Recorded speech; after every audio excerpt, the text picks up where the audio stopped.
Hello, and welcome to our Tuesday evening council meeting. Thank you all for coming.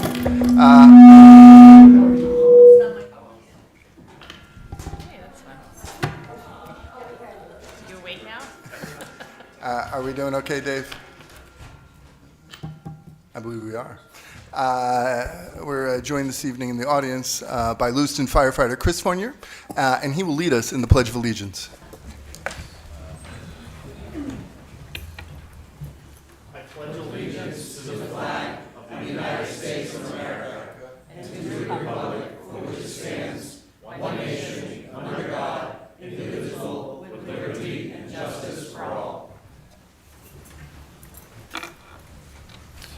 Thank you, Mr. Fournier. I appreciate your service and the entire department's service to our city. Madam Clerk, I believe we're ready to begin.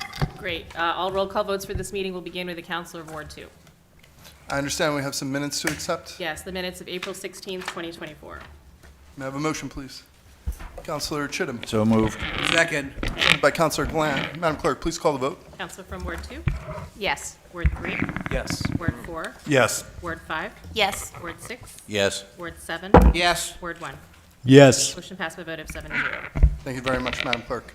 We are now up to public comment. Any member of the public may make comments regarding issues pertaining to Lewiston City Government.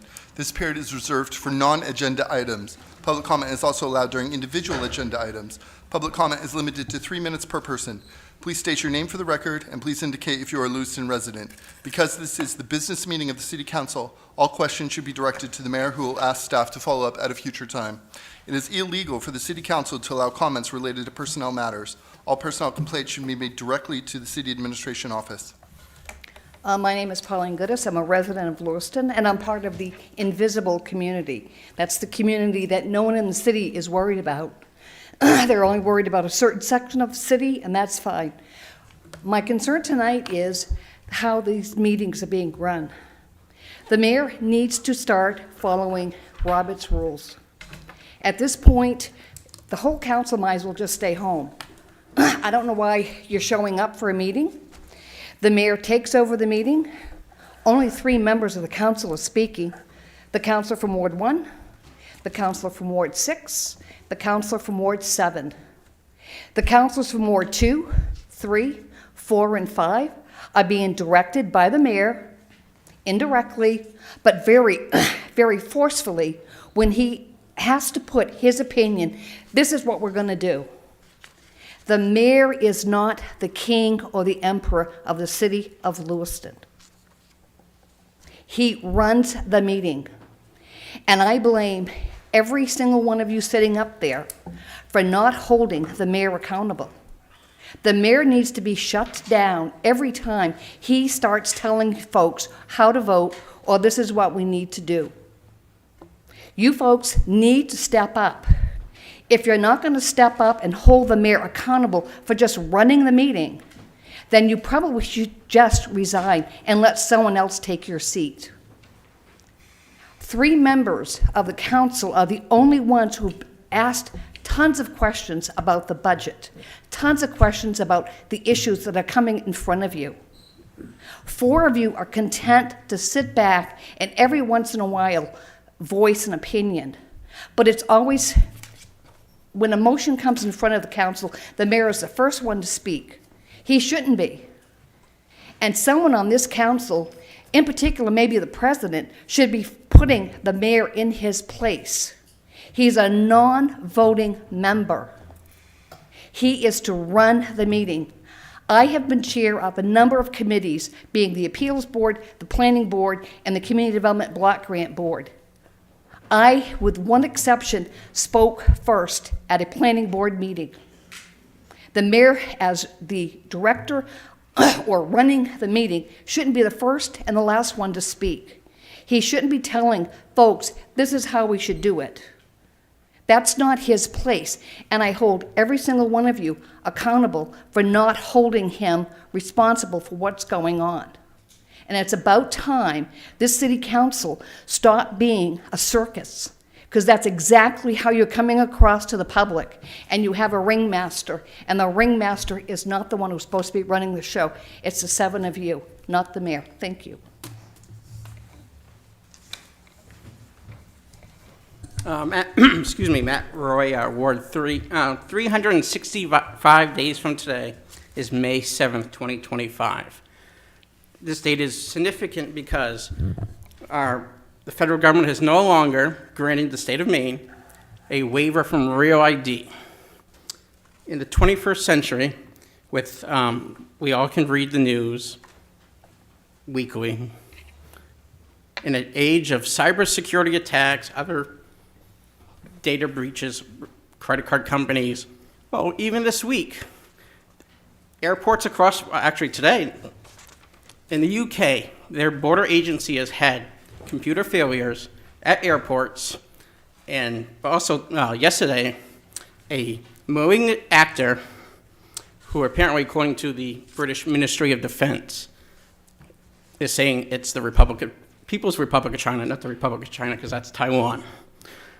Unfortunately, and then I'll also, in conclusion, I'll give praise to the Honorable Matt Dunlap, the former Secretary of State, while he was Secretary of State for the state of Maine. He actually wrote editorials, multiple editorials in his 8-year term, saying how having a centralized database with all our driver's license information was a bad idea. Thank you. Further public comment? Yes, please. Hello on this spectacularly beautiful evening. My name is Darby Ray, and I live and work and play and invest my time, treasure, and talent here in Lewiston. And I thank you for your service, and I ask that you fully fund the amazing Lewiston Public Library. Sorry if I What? can stop you for a second. That is, the city budget is on the agenda. Oh, item sorry, I later. thought this was just like public comment. We will have, What? each individual item will have Sorry, public back in comment. track, back in track. Okay, sorry. We appreciate you being here. Further public comment for items not on the agenda. Public comment is now closed. Madam Clerk, I understand we have a consent agenda. We do. On the consent agenda this evening, there are 3 items. Item number 1, order authorizing execution of municipal quitclaim deed for real estate located at 32 Prescott Street. Number 2, biennial appointment of election workers. And number 3, continuation of public hearing regarding the tax increment financing district proposal for the Continental Mill property. May I have a motion, please? Councilor Chittum. Mr. Mayor, I have a question Yes. for the clerk. On item 2, my name is listed as a ward worker, election worker. Is that appropriate? So it's a master list of workers, and we will schedule people accordingly, whether if they have conflicts, we're not going to schedule them. So it's really just sort of an ongoing master list that we have to have the council approve every 2 years by state law. All right, thank you. So moved. Councilor Gallant, followed by Councilor Sol. Madam Clerk, please call the vote. Council from Ward 2? Yes. Ward 3? Yes. Ward 4? Yes. Ward 5? Yes. Ward 6? Yes. Ward 7? Yes. Ward 1? Yes. Motion passed by a vote of 7-0. We're now up to item number 4. Item number 4, public hearing on a renewal application for a special I'm sorry, that's number 5. Sorry, my apologies. Item number 4, public hearing on a renewal application for a special amusement permit for live entertainment for the Agora Grand Event Center, 220 Bate Street. Requested action to grant a special amusement permit for live entertainment for the Agora Grand Event Center, 220 Bate Street. May I have a motion, moved. please? Councilor So moved. Councilor Harriman, seconded by Councilor Chittum. Discussion. Public comment on this agenda item. Back to the council. Billy Jane, thanks for being here. Madam Clerk, please call the vote. Council from Ward 2? Yes. Ward 3? Yes. Ward 4? Yes. Ward 5? Yes. Ward 6? Yes. Ward 7? Yes. Ward 1? Yes. Motion passed by a vote of 7-0.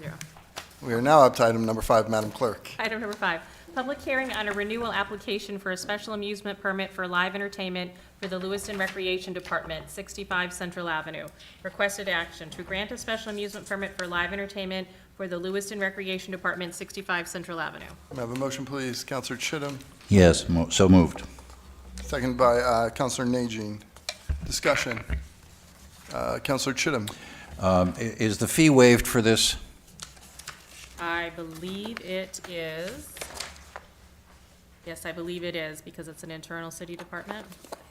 Okay, it makes sense not to just shuffle money around department to department, so if it's already waived, then I don't need to say any more.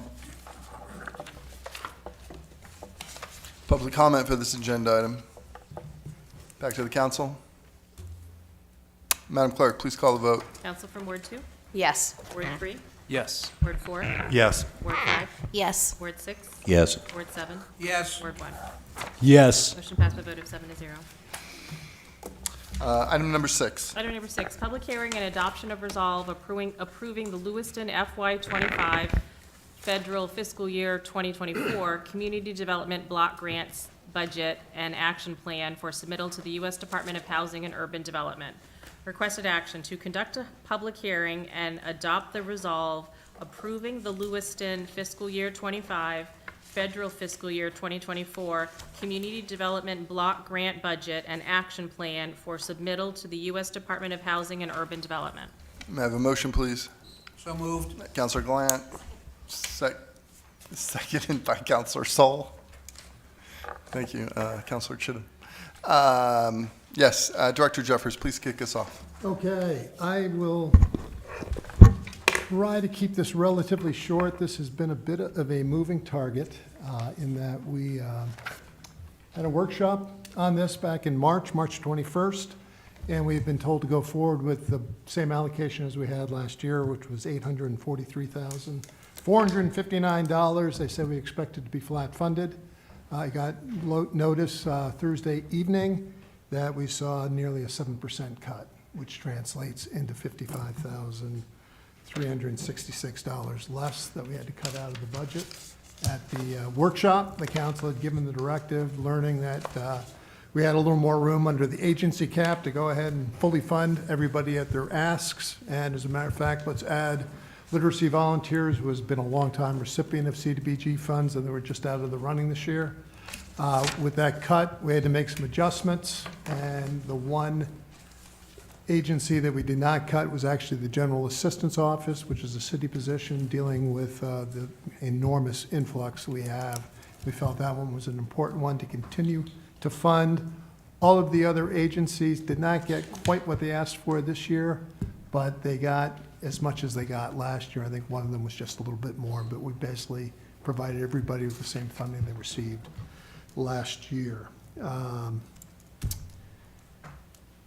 The other issue was Seniors Plus had a request for public facilities funding of $175,000. We, based on what I'd heard from the council at the workshop, we took that money that had been in the House Street Sidewalk project, reallocated it to the Seniors Plus kitchen to build their for the Meals on Wheels program. It left very little money in the program for the for House Street sidewalks. When I talked to Public Works, they said, like, the little bit of money is, we can't do the project at that point. That'll be in funding for a future year. With the cut in funding, what we ended up doing was going from $175,000 down to $125,000 to Seniors Plus. They are eligible to come back next year if they still need more money. They're still in the fundraising for this. They're about to go out to bid on the project, but it's moving along pretty well. The other thing, the Sunnyside Park maintained its funding at the $70,000 request. The one new category we created is it's under the economic development category, which was not part of the workshop at all back in March. And it's $28,450. This is something that could have simply been put into contingency, but with the cut from the federal government, that had an impact on our ability to fund the administrative budget for this, because we're capped at 20% there, and it left us with a bit of a gap. Tracy, doing the job that she does, says, Link, you gotta find some other way to fund that, not to use the general fund. And so there's about a $10,000, $14,000 gap there for staff salaries that we can either use from this economic development or from a different grant. And that which is not needed to cover project delivery on economic development issues can be used just to help recapitalize the loan and grant program for economic development initiatives. That was the whirlwind. of the CDBG budget as it has evolved since the workshop in March. Thank you, Director. Questions from the council? Councilor Chittum. Thank you. I would not have asked this question if you hadn't raised it, but we're showing a net zero for the total program. And you mentioned a $14,000 underrun that needed to be funded elsewhere. What was your answer to where that money came from? It was, we always have to zero this out. The budget that's up on the screen is an entitlement budget, which is that, for that $788,093. So we had to allocate all of that. That, the admin cap, which is 20% of that 788.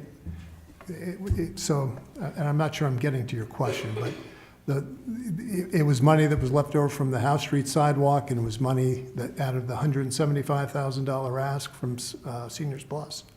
It was part of that $50,000 cut to their funding is going to that economic development line item. And that's the $14,000 that's listed as an over administrative and planning cap. Yeah, I see what you're saying now. Right, that 157,619 is the 20% cap on just the amount we receive. We're also allowed to use 20% of what we receive in program income, which is how we typically have funded the rest of the administrative budget. We can't show it on this sheet, but on the second page, you can see the 157,619 is the 20% of the entitlement, but when you include the program income, which is the very bottom line there, it's 171,619. That's where that gap comes from. Okay, all right. Thank you. You bet. Yeah, and I can understand your confusion. I'm easily confused. Public comment for this agenda item. Word 3, notwithstanding the requirement that this public hearing, budget approval, adoption of the action plan has to be done at the same time as the city budget approval, which per charter, you have until the end of May to approve the city budget, but that's a different item. But this does affect that because there are multiple program services and positions wrapped up in the CBGT budget. But as Director Jeffers did mention, HUD did not give us the final figure until late Thursday. Sounds after 4. It sounds like according what Director Jeffers was saying. And then this documentation was not uploaded into the packet until this morning.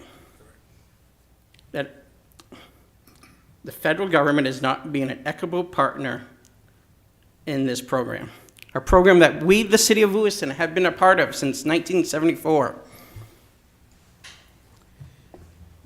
This is deeply troubling and regrettable, and unfortunately, it puts us in a position where we essentially pretty much have to approve this tonight, which is, given that this information has only been publicly available for less than 12 hours now, is deeply regrettable and a mockery of the process that this should underline. Thank you. Oh, and in conclusion, I put those remarks to the next agenda item also.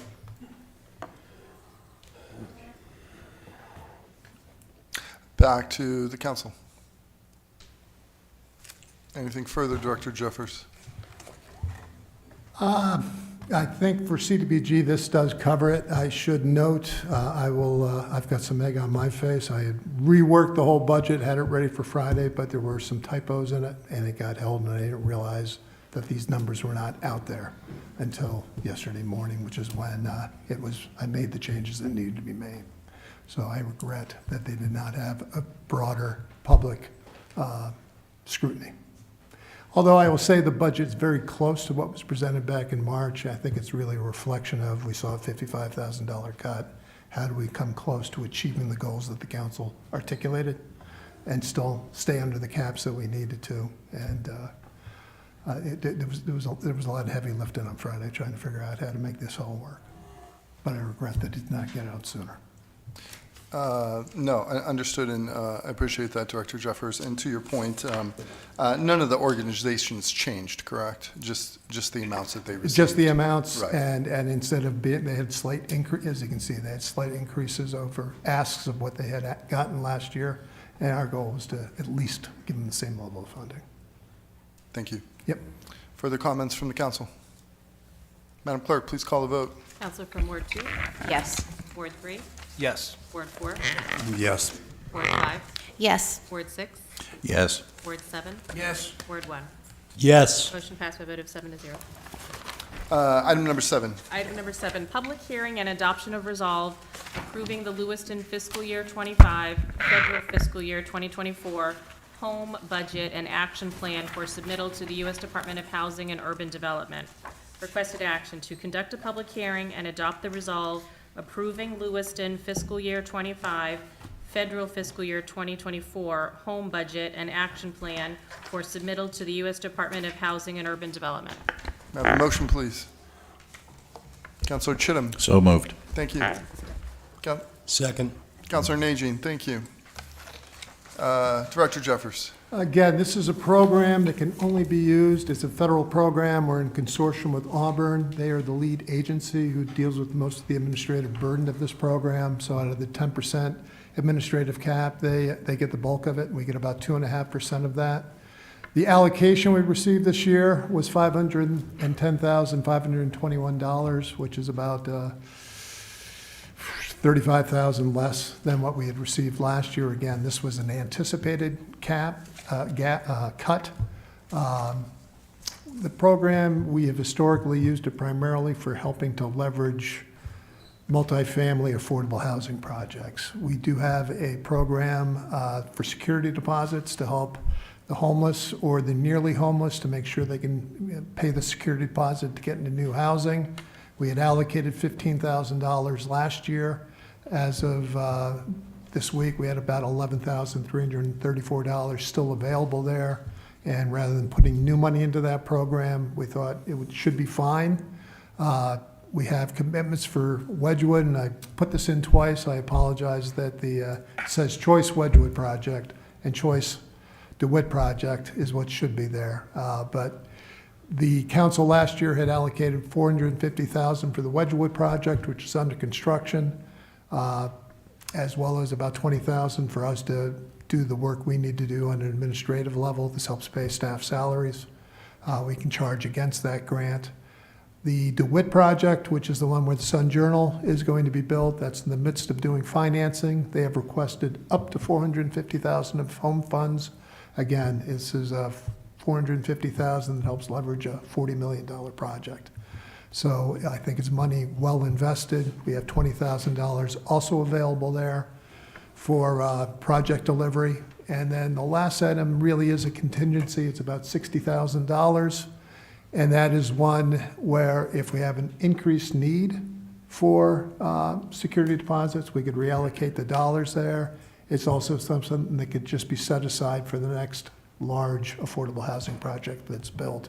Because the numbers, when I first started doing this work, the requests were around $225,000, $250,000. But since then, project costs have gone up 60% or so on most projects, so the need has increased as well. So we went from $250,000 to $450,000 seems to be the ask that we're seeing consistently from the developers.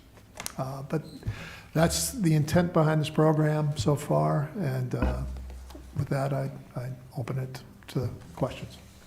Councilor Chittum. Thank you, Director Jeffers. I remember when we first talked about this, and I made some comments about the share. My understanding is that Lewiston and Auburn individually are too small to qualify for the home program, That's correct. so that we consolidate together. I had mentioned that Auburn was undertaking, the lion's share of the administrative work. My question to you tonight is, it looks as though Auburn is gaining about $13,000 for its extra work in administering this program on our behalf. I'm looking at the second line. They're getting 7.5%, $38,000, and Lewiston's share of the administrative burden is $12,000, average $25,000. So we're essentially paying them $13,000 to administer the program. My question after that long introduction is $13,000 enough for us? Are we getting a good deal out of that? Would $13,000 allow us to administer the program on our own behalf, or half of the program? Do you understand what I'm saying?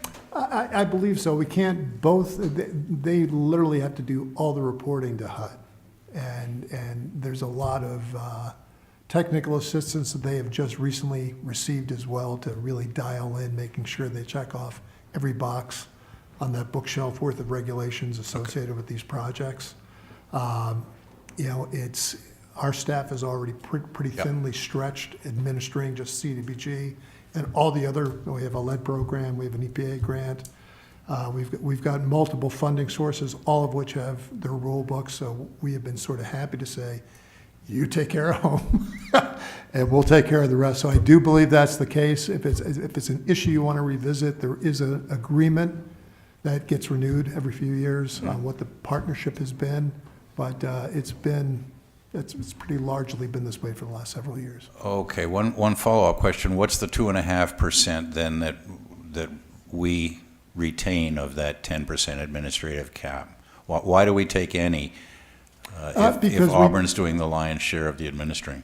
Well, we do have some, the grant accountant needs to provide them some backup documentation, so that's our piece that they get, that they then need to feed into the federal reporting software. Marion on my staff also has quite a bit of time. She's the one who does the security deposit processing, as well as reviewing all of the budget items and making sure the boxes are checked.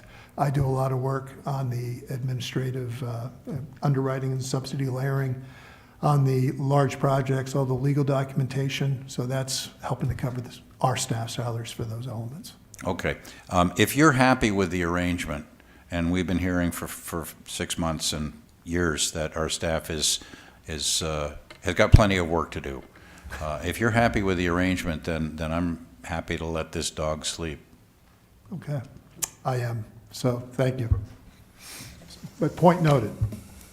Director Jeffers, that's based on, isn't that based on a percentage of the overall grant? Yeah, the 10%, you have a 10% cap, and that's under HUD regulations. So we've historically take that, peel it off, and use it to cover staff salaries. Thank you. Councilor Najin. Director Jeffers, I just want to comment on the $60,000 that you're setting aside for contingencies and also in future home funding budgets. I agree that LHA, as our partner in choice, should get support in order to get the DeWitt project done. But I would, one,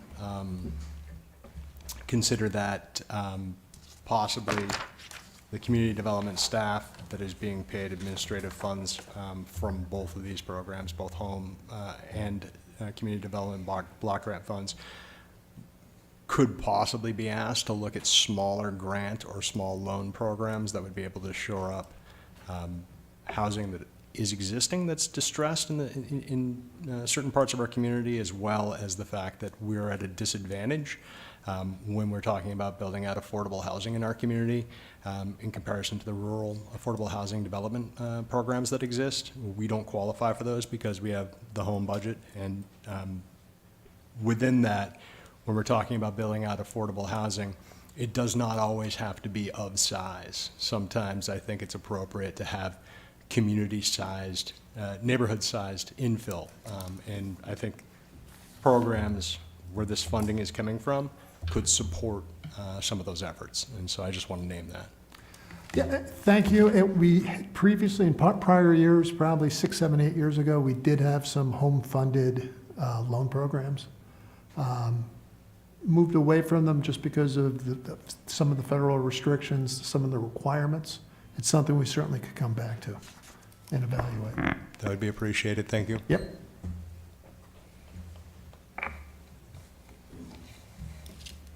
Further questions or comments from the council? Madam Clerk, can you please remind me, did we go to public comment for this agenda item? We are now heading to public comment for this agenda item. Back to the council. Director Jeffers, anything else? Thank you for your attention. Madam Clerk, please call the vote. Counsel from Ward 2, Yes. Ward 3, Yes. Ward 4, Yes. Ward 5, Yes. Ward 6, Yes. Ward 7, Yes. Ward 1. Yes. Motion passed by a vote of 7-0. Thank you very much. Thank you, gentlemen. All, not gentlemen. Okay, for the public's benefit, so items, correct me if I'm wrong, Madam Clerk, but items 8 through 16 deal with the adoption of the budget. Correct. And this very next agenda item, the final budget public hearing for the fiscal year 2025 municipal budget, that is general comments over the entire budget. And then at each of the subsequent agenda items, it's a little more narrow. And people are welcome to comment during this next budget public hearing, or they can wait till the individual item comes up. Okay, item number 8, Madam Clerk. Item number 8, final budget public hearing for the fiscal year 2025 municipal budget. Requested action to conduct a final budget public hearing to receive citizen input and communication regarding the proposed fiscal year 2025 municipal budget. No motions are needed and votes aren't needed. You can simply just open the public hearing, Mr. Mayor. And the public hearing for fiscal year 25 budget is now open. Matt Roy, Ward 3. Legally, the council, not we, Mr. Mayor, I should actually say, is required to have 2 budget public hearings during our budget process. I'm going to propose tonight that possibly, starting for next year, for fiscal year 26, we have 3. We have one after the administrator, at the beginning of the process, after the administrator and the finance director the administrator presents their draft budget to the council, to the mayor and to the council. One before we get to all the general discussion workshops, and one right before the budget's actually approved. Not at the beginning of the meeting, like we're doing now, before we hear from the finance committee, their recommendations, any adjustments the council wants to make, because that's on the agenda tonight too. The final public hearing should be before the council makes their final decision in approving the budget. Thank you.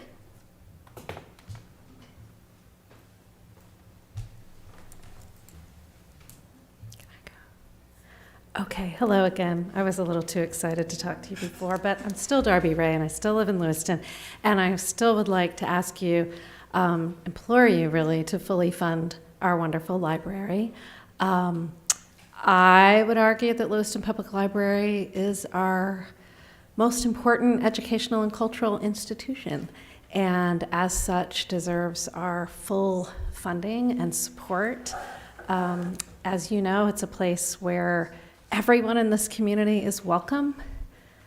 I'm not sure there are that many places where that is true.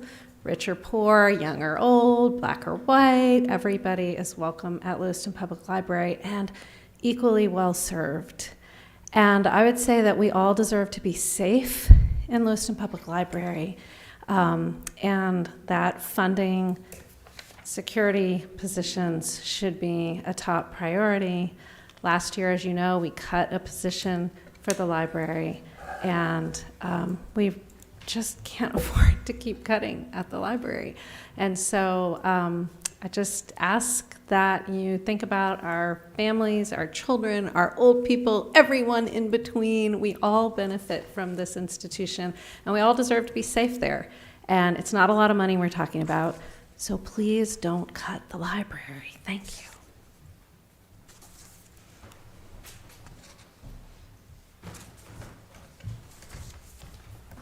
Pauline Goodis, I'm a resident of Lewiston. I wish the council had taken the budget process more seriously than they did. Again, only 3 councilors participated, with rare exception. The other 4 councilors put in a comment or 2. The mayor took over the whole budget process, which is a shame, and it's a shame on the 7 of you councilors, with rare exception. There were great questions asked by a councilor from Ward 1, Ward 6, Ward 7. The concern you need to take a look at, it was quite easy to say, yes, that's a good idea, let's do it. You're looking at a $3 mill rate increase for the taxpayers, with the exception of 1,601 taxpayers in the city of Lewiston who are going to get a $4.50 increase, thanks to the legislature who gave a program to help seniors to stabilize their taxes and then took it away the following year. I think it's very easy to give away money because it's not your money. You're not writing a check. A couple of things that come to mind is giving or promising Maine Mill $2 million. $2 million, and there's no strings attached. How much money have they raised to develop Maine Mill? But you're going to give it to them anyway. You're going to give them $750,000, or actually you're going to invest $750,000 to put a road in. A road to nowhere? Is that like building a bridge to nowhere?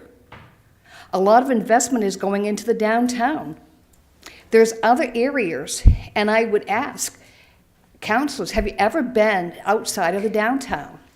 There are roads outside the downtown that need fixing. There are programs outside the downtown that need fixing. Very little money is spent for wards out of Ward 4, out of most of Ward 6. We see very little money spent out in Ward 6, Ward 7 the same way. There's very few recreational areas that the city puts any money in because it's not important. We're part of the invisible community. And I really think that the councils need to take a hard look when you're spending money that's coming from other people's pocket. There are a lot of nonprofits, and if we keep giving them millions, if we've got millions to give to the nonprofit, why aren't we taking the millions and investing it in city infrastructure? There are a number of roads that need to be fixed. There are a number of buildings that need fixed. This building in particular, the windows don't close properly. They're not well insulated. The roof leaks. The floors need some rehab. People are stuck in little cubicles on the 3rd floor, and they're trying to do city business, but that doesn't matter. You're going to continue to give money away that we don't have, and you're content to spend other people's money, and shame on you.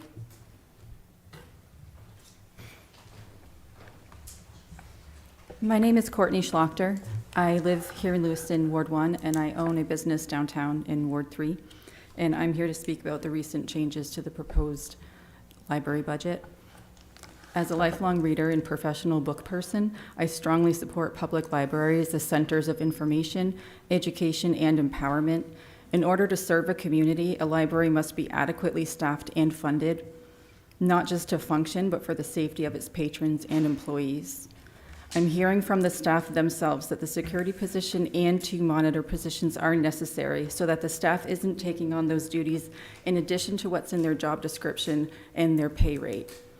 They are feeling the negative impact of a part-time position that was lost last year, and another cut this year will put fewer bodies on each floor during their operating hours. We should support all city staff and seriously begin considering non-library solutions about the unhoused community if they have nowhere else to go during the day.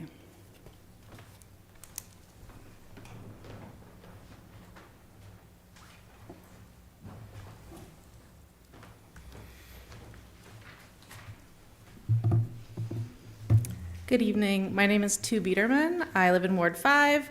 I'm a new a new substitute teacher in Lewiston Public Schools, and I'm also the chair of the Library Board of Trustees. I wanted to thank you all for the support you've voiced for the Lewiston Public Library and for all your efforts in the past week to clarify the library's needs. The people of Lewiston and the dedicated library staff who serve them deserve to feel safe and secure in our public library. The extension of the contracted security guards' hours was the top priority of the board based on feedback from staff, and the additional 4 hours per week will go a long way. Staff are also extremely relieved to hear that you did not plan to cut the second currently vacant building monitor position. Within the city's budget, $15,000 is a small sum, but the value of having this second position alongside the extended security contract is immense. Funding both building monitor positions in the security contract would allow for a more extensive security presence in the building during peak hours and would broaden the range of open hours covered. This would also allow all 3 individuals to work as a team with some schedule overlap, enabling security staff to confer and share their insights about recurring or ongoing situations, which also alleviates the need for the Lewiston Police Department to devote time and resources to responding to as many calls. Last budget cycle, the previous council removed 1 position from the library, and as you've heard, now library supporters beseech you to reconsider removing another. Between 2010 and 2024, citywide staffing, excluding schools, has remained virtually unchanged, but library staffing has been reduced by over 7%. Over the same period, the city's operating budget has increased 35%, about matching the increase in the Consumer Price Index, but library funding has grown only about 14%, less than 1% per year. These reductions have resulted in increased vacancies due to higher part-time turnover, limited staffing flexibility, and increasing the demands and burdens on remaining employees. If we truly value education, literacy, and community building, we must prioritize both public library resources and security. We must listen to staff and patrons calling for improved security on site rather than continuing a pattern of defunding the library while barely affecting the city's overall budget. I urge you to remain committed to these values and prioritize library funding once more. Thank you.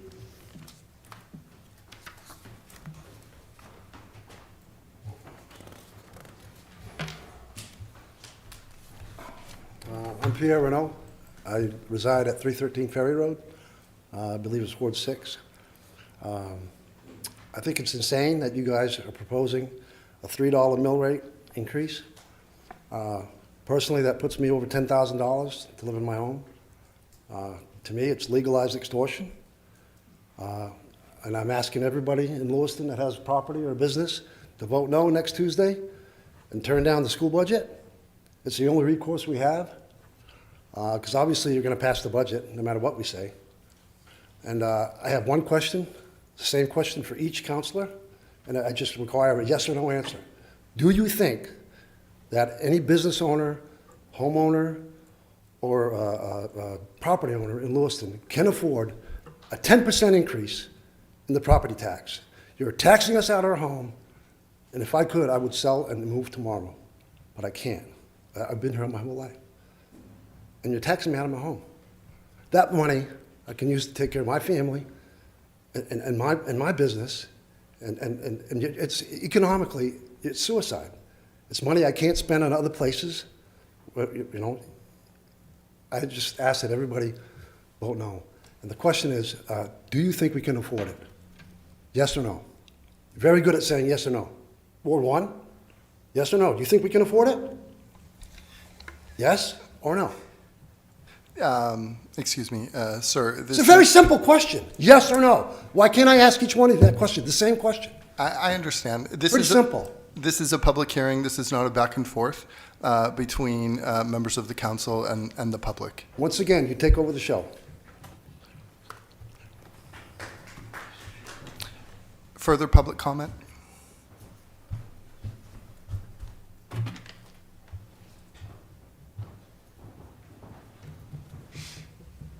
The public hearing is now closed.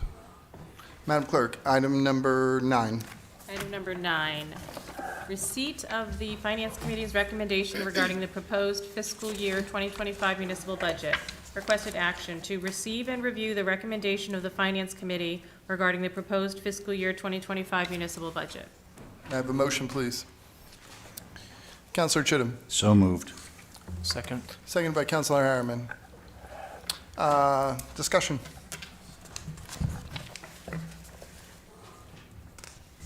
Councilor Chittum.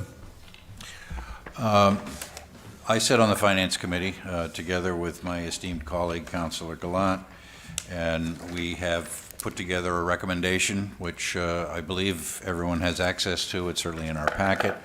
It calls for basically a $32 tax rate. We're looking at a $33 tax rate, and unfortunately, there is very little control that this council has over that rate.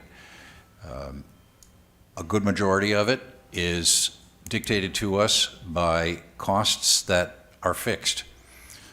We have union contracts that have COLA increases.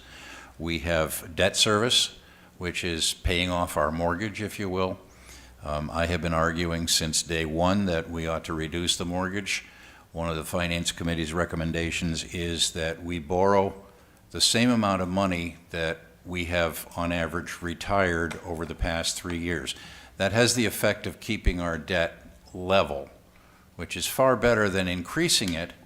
And we were poised to do that early in this budget cycle. We were looking at 150% early on in the budget cycle before my fellow councilors did the hard work of saying, no, that's not a sustainable rate.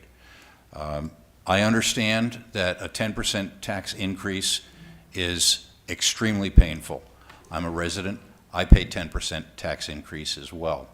However, there is very little control we have over that. And Councilor Harriman has pointed out, although I realize it's cold comfort, if every resident and business in the city of Lewiston were paying taxes at the same relative rate that it did 15 years ago, the tax bill this year would not be $33, it would be $57. So I know that's cold comfort. I know that doesn't assuage the dramatic increase, the greatest increase we've had in taxes in 15 years, but it's a cold, hard fact of life. We simply cannot provide the services that are demanded at the rates that we're limited to. So the Finance Committee has recommended several things to this council. We can accept and accommodate several of them. The $32 tax rate recommended by the Finance Committee simply is not doable given the constraints that we have. No one is sorrier about that than I am, but that's the fact. Further comments from the council? Councilor Chittum, I understand that Roger Philippon contributed or authored the letter as chair. I believe the letter was a joint effort, Mr. Mayor. We all contributed one item, fact, or phrase or another. So it was a cooperative effort by the entire committee. I appreciate the committee's joint effort. Public comment for this agenda item. Back to the council. Councilor Najin. One of the things I would like to stress while we're going through this process of reevaluation, which I do believe will be painful for some people in our community, without new economic development in the city, the tax base is continually shrinking. Today, we're shared, the residential housing portion of our city has actually dropped in valuation by almost $2 million in the past 4 years. And that's excuse me, I believe it was $20 million in the past 4 years. We're not building at a rate that adds to the tax base. Meanwhile, nonprofit, untaxable properties that have been removed from the tax rolls have increased almost $100 million in the past 4 years. We need economic development in this city to share the tax burden. Otherwise, it's going to be extremely painful for all of us when the valuations are done. And in that space, the budget that we're proposing this year, we need to see results this year.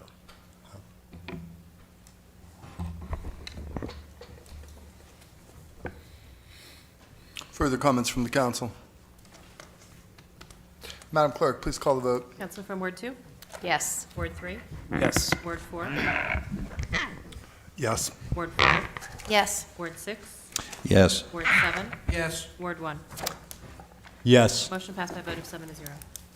Item number 10. Item number 10, resolve authorizing the use of $7,868,478 from the general fund unassigned fund balance for the capital outlay purchases and other one-time expenses.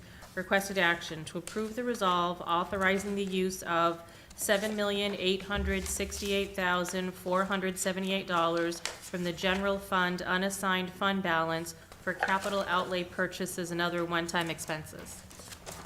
I have a motion, please. So moved. Councilor Harriman, Second. second by Councilor Najin. Director Roy?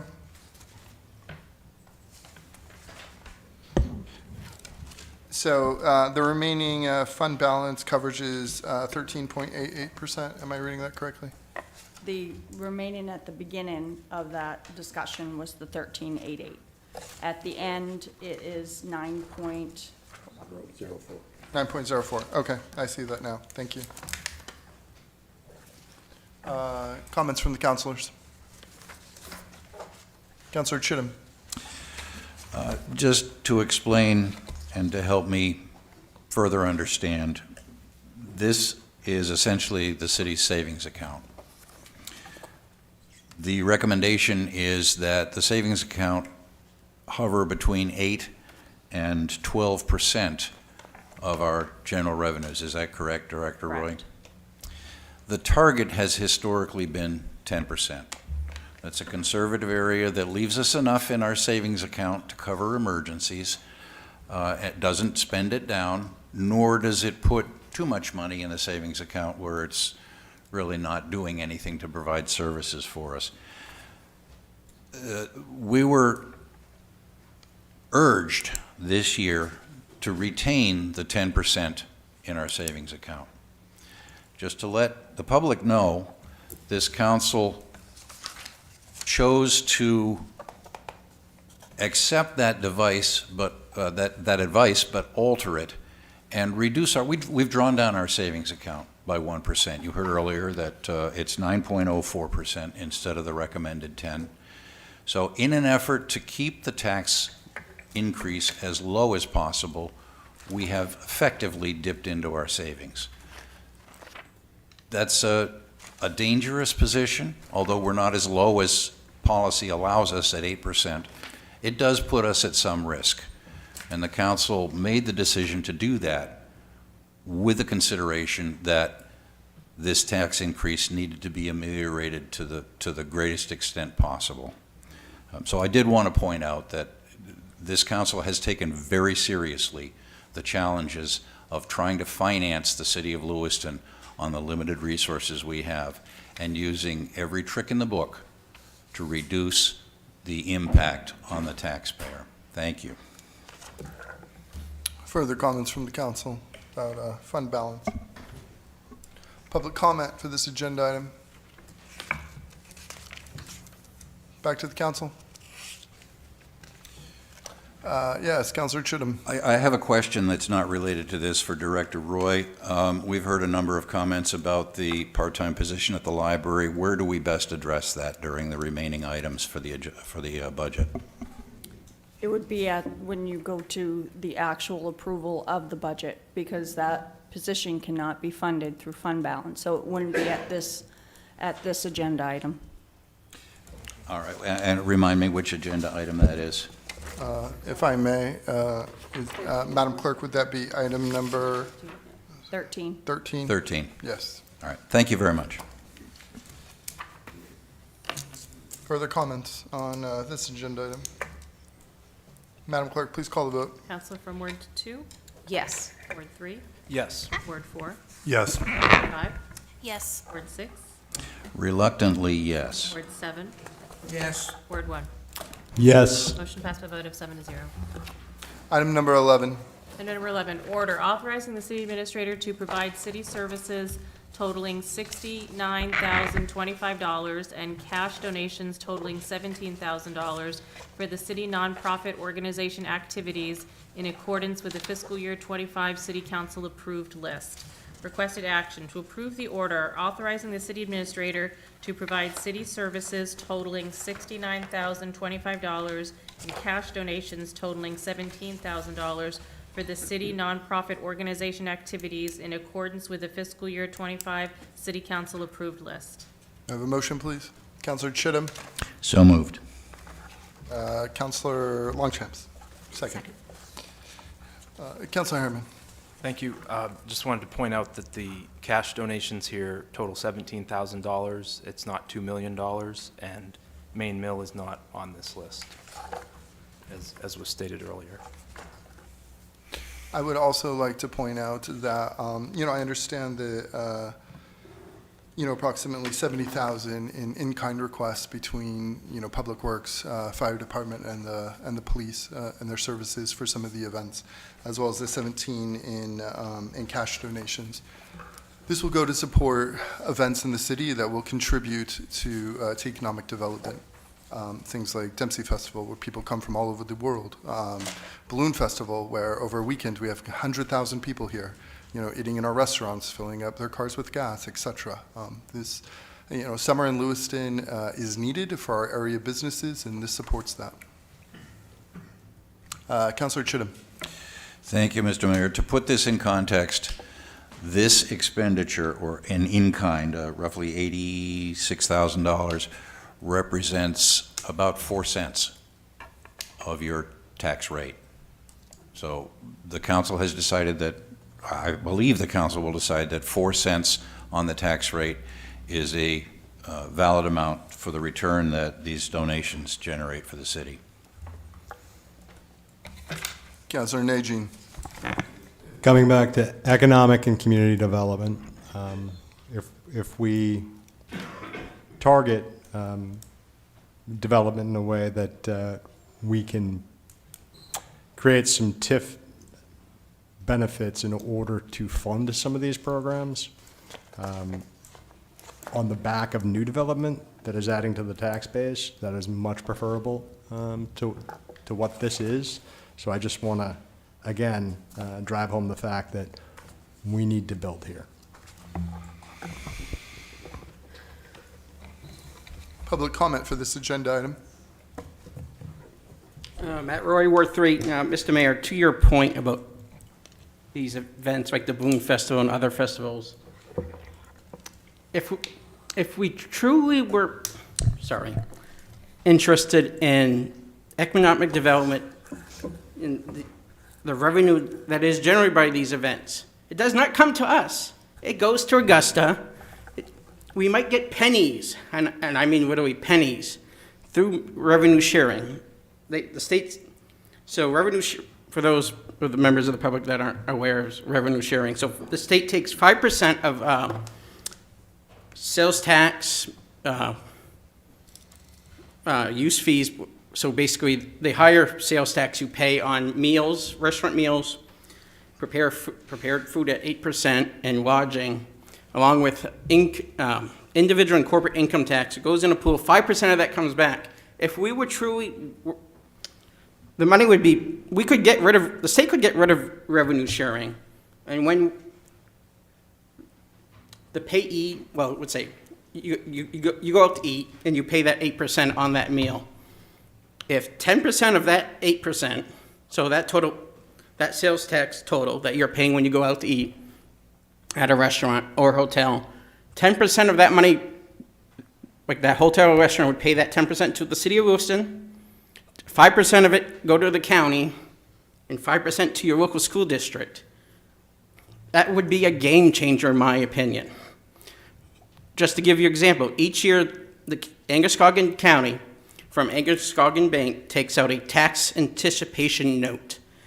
Because most of the towns in Androscoggin County, including Lewiston, work on a July 1st fiscal year. The towns of Durham and Greene don't. The county, and then along with the county itself, work on a calendar year. You take all the sales tax revenue in the Androscoggin County that's generated, and 5% of that's actually paid, not the actual taxable amount. The actual revenue that comes to just the sales taxes. Forget about the income tax part, the income taxes that goes to revenue sharing. They wouldn't need a TAN. And to Councilor Chinham's point, we could actually tackle our debt, our mortgage. Because to Councilor Chinham's point, think of his comments about paying the mortgage. There's another analogy that essentially what we're doing. We're just making that minimum payment when our credit cards are pretty much maxed out each month, just paying the minimum. So you're not really making headway. So hopefully the next legislature will actually give us the power to actually address these issues, which they don't. Thank you. Further public comment? Back to the council. I also wanted to add that to make all the events happen require an enormous amount of volunteers, and I wanted to thank all the volunteers that helped make summer happen here in Lewiston. Madam Clerk, please call the vote, Council or please from- call the vote. Counselor from Ward 2, Yes. Ward 3, Ward 4, Yes. Ward 5, Yes. Ward 6, Yes. Ward 7, Yes. Ward 1. Yes. Motion passed by a vote of 7 to 0. Item number 12. Item number 12, resolve authorizing the use of $1,500 from the Farrar Fund for costs of basic necessary services for needy individuals. Requested action to approve the resolve authorizing the use of $1,500 from the Farrar Fund for costs of basic necessary services for needy individuals. May I have a motion, please? Councilor Chittum. So moved. Councilor Second. Najin. Discussion from the council. Councilor Chittum. I don't want to spend a lot of time on this because it is a relatively small amount and it goes for a good cause, but I have a number of questions. The principal balance on this, or the principal of this, is $18,551, and it's an endowment effectively so that we are proscribed from using any of that principal at any time. We're proposing to spend $1,500, which represents a little over 8% return on that. I know that's not a conceivable return on this. The resolve says that we're taking interest that we have accrued in prior years to make up the $1,500. Was there no appropriation or resolve last year to extract money from this fund? There is every year. So every year, there's 1,500 from that fund. Currently, right now, without the 18,000, there's about 9,000 in the account. So the current balance is $27,000. Correct. Okay, all right, so that makes a lot more sense. Thank you. Public comment for this agenda item. Back to the council. Councilor Harriman. So to that point, is there a reason why we don't use more of that beyond the principal amount? Or do we save that for emergencies or other things? They've done the 1,500 every year. The Social Services Department uses that for, I believe, individuals who don't qualify for other items, and the request has never been higher than 1,500. Okay, thanks. Councilor Najin. Just out of curiosity, are there funds that are left over from the $1,500 appropriation every year, do you know? Or is it usually used up? No, I believe it's used up every year. Councilor Chittum. Thank you. Yeah, I can't imagine that there would be residual money from a $1,500 expenditure. If we were to draw down to Councilor Harriman's question, I think, if we were to draw down to the minimum of $18,000, at today's market rate, we would be able to draw roughly $900 a year from this amount. So I think the pulling the $1,500 a year and maintaining in excess of the minimum principal on this is a fiscally prudent move. So I'm pleased to do that. And just incidentally, why is it called the Farrar Fund? I think historically it was named after the person who donated the money many, many, many years ago, I believe is my understanding. Thank you. Maybe you would know, Administrator O'Malley. I appreciate that, Mr. Mayor, but I do not. We appreciate your service to our city. Further comments on this agenda item? Madam Clerk, please call the vote. Counselor from Ward 2, Yes. Ward 3, Yes. Ward 4, Yes. Ward 5, Yes. Ward 6, Yes. Ward 7, Yes. Ward 1. Yes. Motion passed by a vote of 7 to 0. Thank you, Madam Clerk. Item number 13. Item number 13, resolve approving the final budget adjustments to the fiscal year 25 municipal budget. Requested action to adopt the resolve approving the final budget adjustments to the fiscal year 25 municipal budget. May I have a motion, please? So moved. Councilor Harriman, second by Councilor Chittum. Discussion. Councilor Chittum. Is this not where we would put the part-time library position back in? I believe it is. Director Roy, could you confirm? if you want to, if you vote, all of you vote to add it back in, that would increase the rate to $33.01. And Madam Clerk, that would come in the form of an amendment, correct? It would, yes. Okay. Councilor Chittum, sorry, please proceed. Thank you. Yes, I move to amend the motion to restore the part-time library monitor, reflecting an increase in the tax rate of 1 cent, so the new tax bill would be $33.01. Councilor Glant. Being a little confused, I don't believe we removed anything. I believe he wavered that position in order to get his $30,000 security person. So I appreciate everyone who, and I, first off, have a library card. Got one, he went down and got a tour. Very impressed with the place. Have not used it, but I did do that. You know, when he came to us about his budget, he was given the option, and his option was he wanted to keep the $30,000 position over the part-time. He swapped. Lesser money. It may not have been clear to him at the time he could have done both, but in fact, it came to us that way. So nobody up here cut a position. Right. To be quite frank, we keep hearing we cut, and no library position was cut. Okay, it was an option that was given to us from the department head that we accepted. So I just want to be clear on that. I'm not going to say that we're not going to give him the other person back, but we've heard that numerous times. I've gotten numerous emails from my constituents and other constituents saying, why did you do this? And in fact, we did not. So the board members that are here all knew, in fact, that this was going down and this was going to happen. So I want the public to be aware, nobody up here tried to take anything away from the library. That's my point. Thank you. Councilor Chittum, yes, Councilor Chittum, go ahead. Thank you. To Councilor Gallant's point, yes, there was a great deal of confusion. I think at one point, the offer was made from the library to trade the $15,000 part-time position for a $30,000 contract security position. At this point, I'm not certain whether that second part-time floor monitor position is or is not in the budget. My amendment, which was not seconded, by the way, was intended to restore it if it was removed through a miscommunication about adding the contracted security services.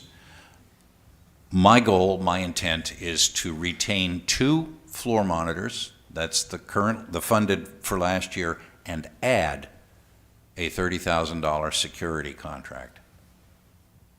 Thank you. Yes, we do have a motion on the floor. Do we have a second for that?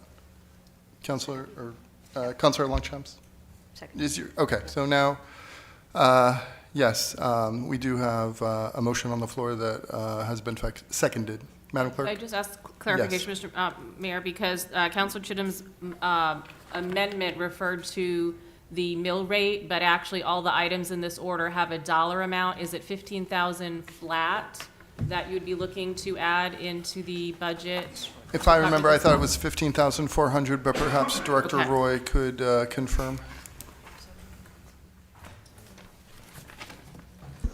It was $15,413. Okay, thank you. 413, okay. Councilor Chittum? That is the amount that I meant. My reference to a penny was rounding, and I just wanted to explain to the public what this means. Thank you. Councilor Harriman? Thank you. Yeah, I just wanted to make the same point as Councilor Gallant, that this council fully funded the library budget as it was presented to us. So there wasn't a position cut by the council. Now, I would be comfortable putting that other position back in, as Councilor Chittum suggested. Another possibility we could do is to recognize a small percentage more of the state revenue sharing, rather than increasing the mill rate by a penny. We could increase the amount of revenue sharing that we recognize. I think it's at 90.9%. I don't know how much we would have to do to get to that extra $15,500, but it's just another possibility. Councilor Najin? I would second Councilor Harriman's suggestion. And again, there was a lot of organizing that happened around this. There were a lot of people who were very upset that the council was not fully funding the library. The truth is the library is not fully funded regardless of this $15 position that's going to be very difficult to fill. The truth is the library, to me, is something that exists in this community that I can't use because I'm a commuter. Ultimately, it's not open on the days that I'm home. And what I would seriously suggest next year is that we consider what it costs to actually pay staff and to keep the place open so that it is an asset to all in our community as opposed to the way it's being shaped right now. I'm also very disappointed that our mayor decided to say that the downtown was a dangerous and scary place, and so was the library, and did so in a public forum through the media, instead of having conversations with anyone on council in order to get his point across. And the library is not a scary place. It's not a no-go zone. There are safety concerns. They're being addressed. People should feel comfortable going to the library. People should feel comfortable volunteering at the library. People should feel comfortable working at the library. And the same applies to anywhere downtown. Again, there are safety concerns in a lot of public places, but the library is not a war zone. It is not a dangerous place to be. And I just want to make that clear, even though our mayor had said something completely different publicly. I appreciate the council's reconsideration of this position. And while I'm always in favor of increasing library hours, the library does provide a number of online services that are available to everyone at any time. Councilor Gallant. And again, not to be the bad guy, the library director told us it's almost impossible to fill that position. So we're going to give them money to sit in a pot and hope they can find someone to be there. I had suggested at the time to increase the paid contract services, an additional amount of money that we would know, would try to schedule somebody there outside that realm. I'm not opposed to the position, but truth being said is, he has said, and I'm sure the library directors all know, it's nearly impossible for anybody to fill that position. And I'm not against having it, but I'm against putting money out there that can't be spent to use something in a good way. Thank you. Councilor Chittum. Thank you. If the position were not funded, it would be difficult to put it back in next year. If the position is not filled, the money will not be spent. This is a placeholder with the hope that the library can find someone to occupy this position so that there would be 2 half-time floor monitors and a half-time professional security guard.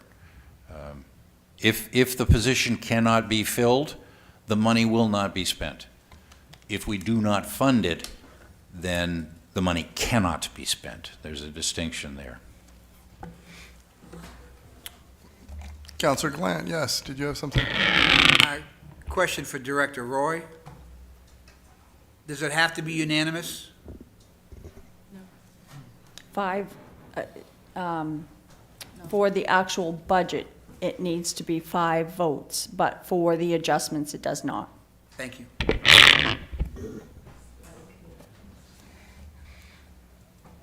I have some questions. Councilor Harriman brought up revenue sharing. I have some thoughts to share, but since this is an amendment, we will keep those thoughts germane until after this amendment has been voted on. Further, yes, Councilor Chittum. Thank you. A question. Did my second to the amendment specify where the funding would come from? No. Good. Okay. Thank you.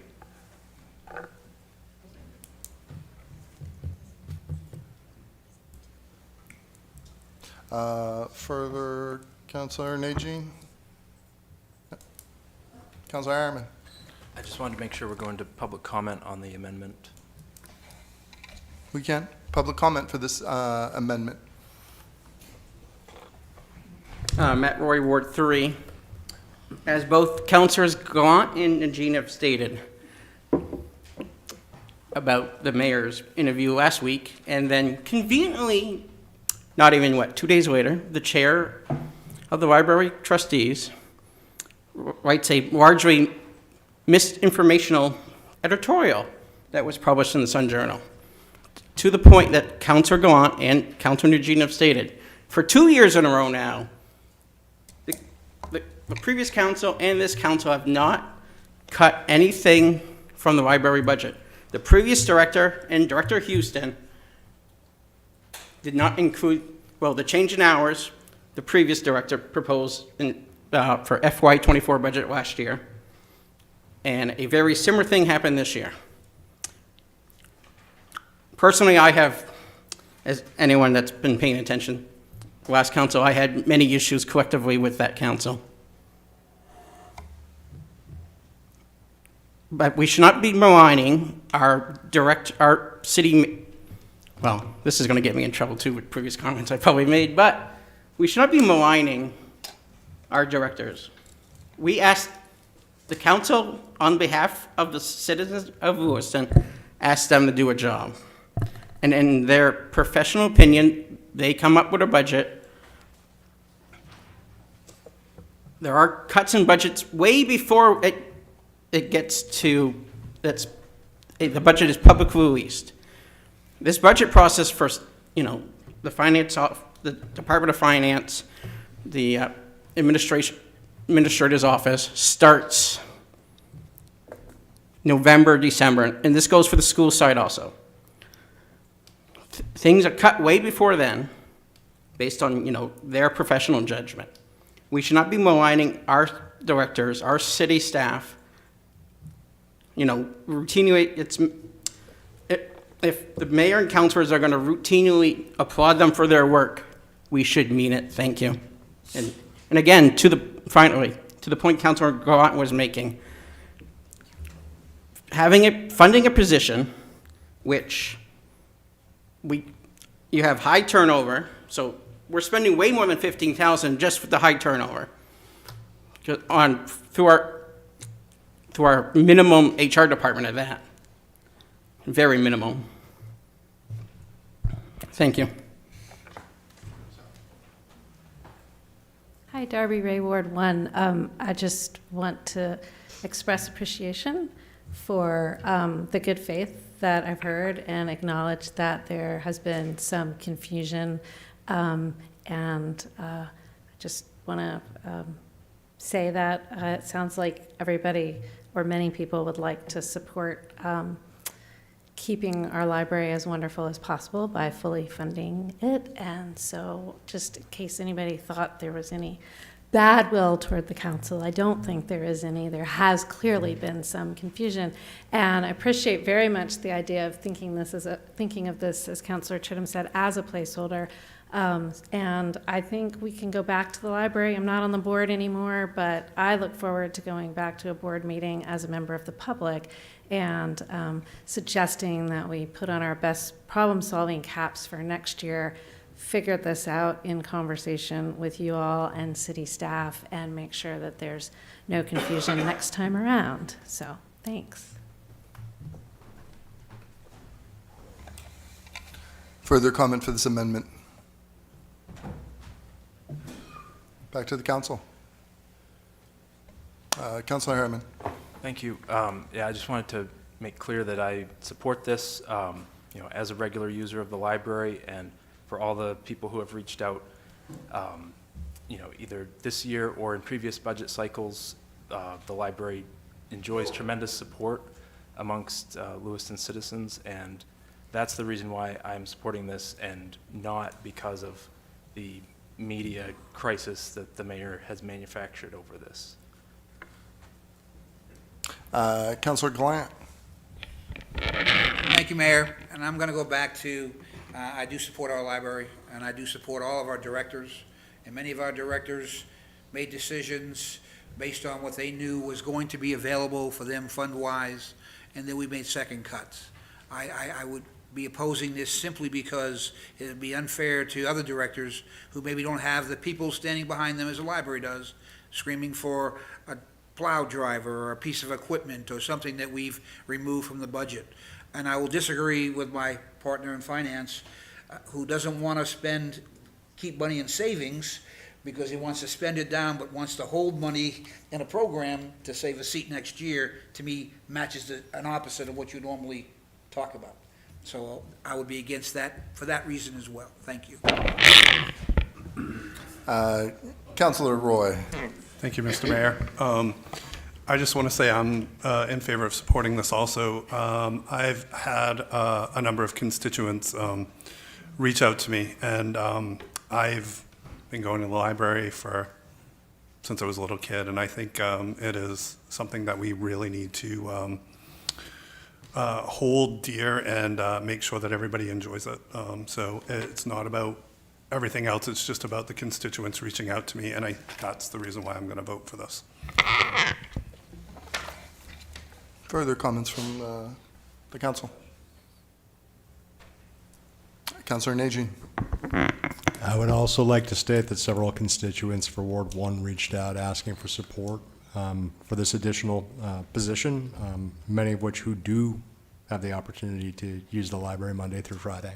And so I will also be in support of this.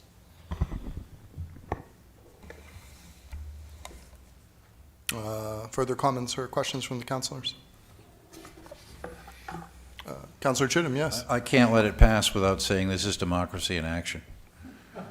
This is people reaching out to their elected officials and expressing an opinion. I've heard two councilors now say that they are going to support this because of the support that they've heard for their constituents. It's important that the folks in Lewiston reach out and tell us what they want. So plaudits to all of you who've done that. Thank you.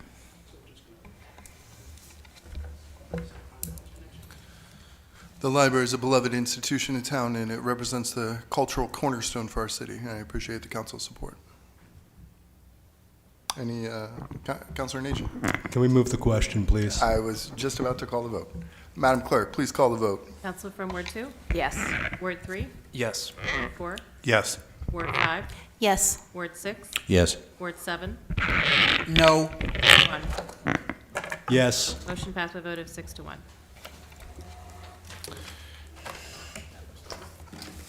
Thank you, Madam Clerk. Thank you, Director Roy. Yes, I would like to discuss revenue sharing. Director Roy, I was in contact with the Treasury Department today, and we have updated numbers for fiscal year 25. They haven't quite hit the website yet, but they will be soon.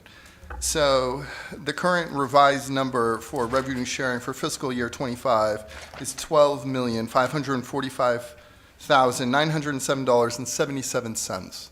That represents an increase of a little over 50,000 since the February estimate that I think used the December forecast, and this number uses the March forecast. So things have upped a little bit in our favor. And Director Roy, we are currently recognizing 90, I think Councilor Harriman pointed out, 90.9% of revenue sharing. Correct. Okay. What is the council's take on recognizing perhaps, that's roughly 91, recognizing 92 or 93%? Councilor Chittum. I don't know that we need to go that high, but I would like to recommend Councilor Harriman's suggestion that the position in the library be funded from revenue sharing rather than the tax base. That would allow us to keep the base at an even 33 mils. So if that's possible, you've got your magic abacus over there, Director Roy. You can figure out where we stand in revenue sharing. I know that we're hovering around 90.1 or 90.4%, but the numbers have changed. It'll be 91% that we end up using. even with this higher revenue that the mayor has just, anticipated revenue that the mayor has just presented to us? Without that document, I'm gonna stay with the 12,492,756. Wise Because the choice. document's not on the website yet. It will, Good decision. it'll be on the website momentarily. Councilor Najin. One, I'm not in favor of increasing the revenue sharing based on the fact that we're absolutely expected to see more expense next year, just based on our steps and COLAs, on current staff. And two, the information that you were provided, I think it might be helpful in the future to not undercut the director of finance and have a conversation with her before you have a gotcha moment during the council budget session, but, you know, that's up to you. Director Roy, I had this conversation with Treasury just this afternoon. Councilor Gallant. I'm going to agree with Council Najin. If you had it this afternoon, you should have told her before the meeting started, Mr. Mayor. And I don't agree with using the revenue. If you all want to support your citizens, raise it 4 cents.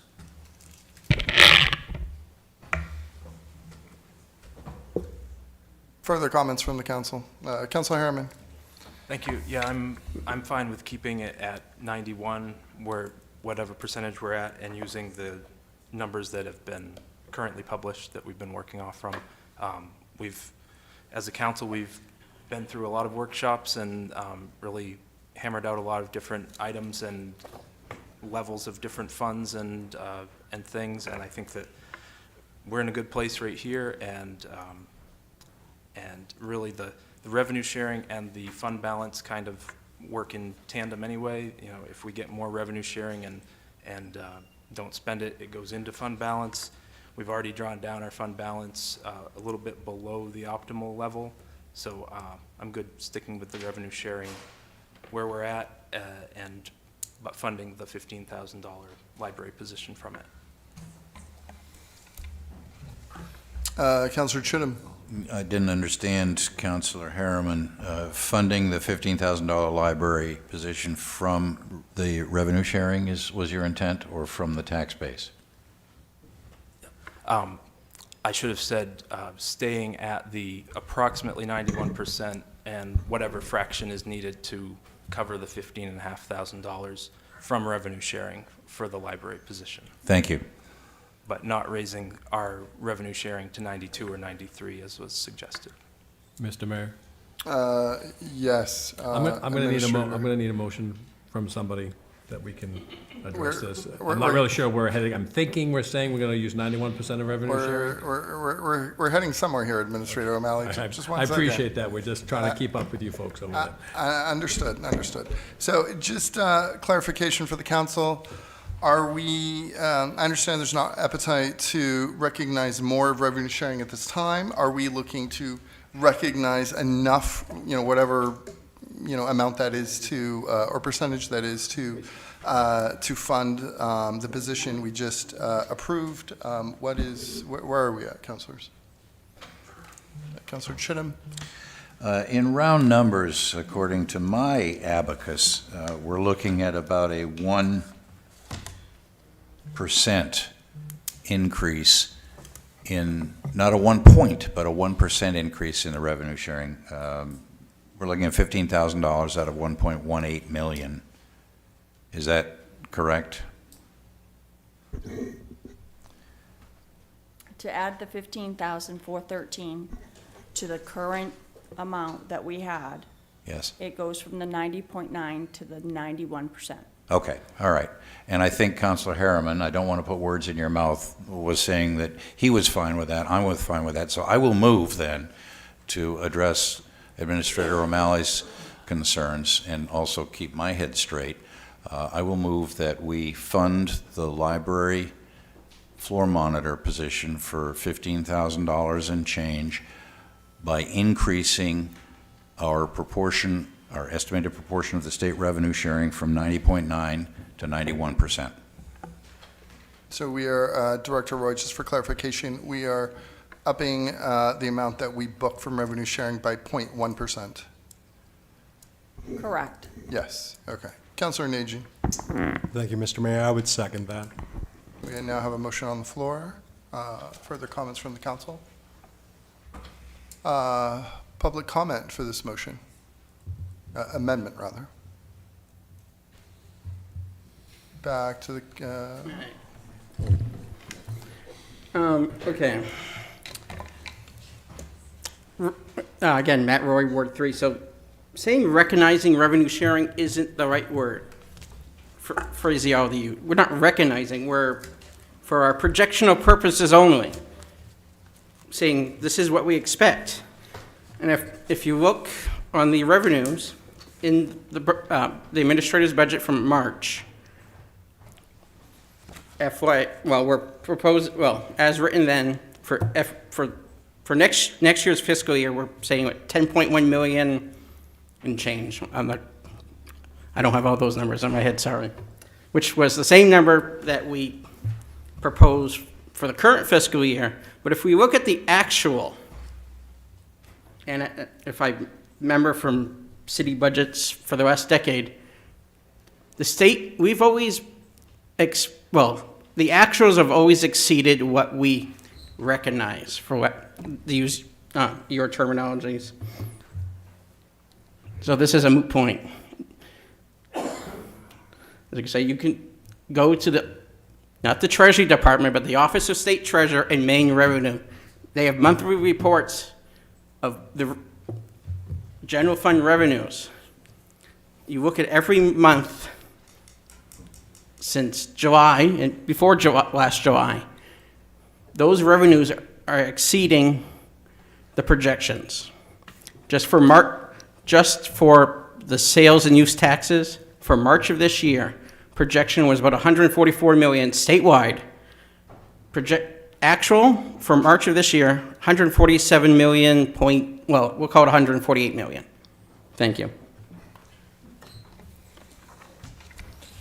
further public comment for this amendment? Back to the council. Madam Clerk, do you have the amendment there? Sure, let me just read it for clarification, Mr. Mayor. To Thank fund you. the library floor monitor position in the amount of $15,413 by increasing the estimated projection of revenue funds from 90.9% to 91%.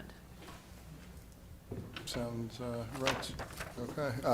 Let's proceed with the vote, Madam Clerk. Counselor from Ward 2, Yes.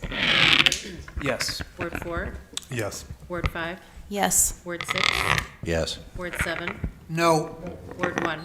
Yes. Motion passed by a vote of 6 to 1. We are now back to the main motion. Any other councilor concerns with this budget?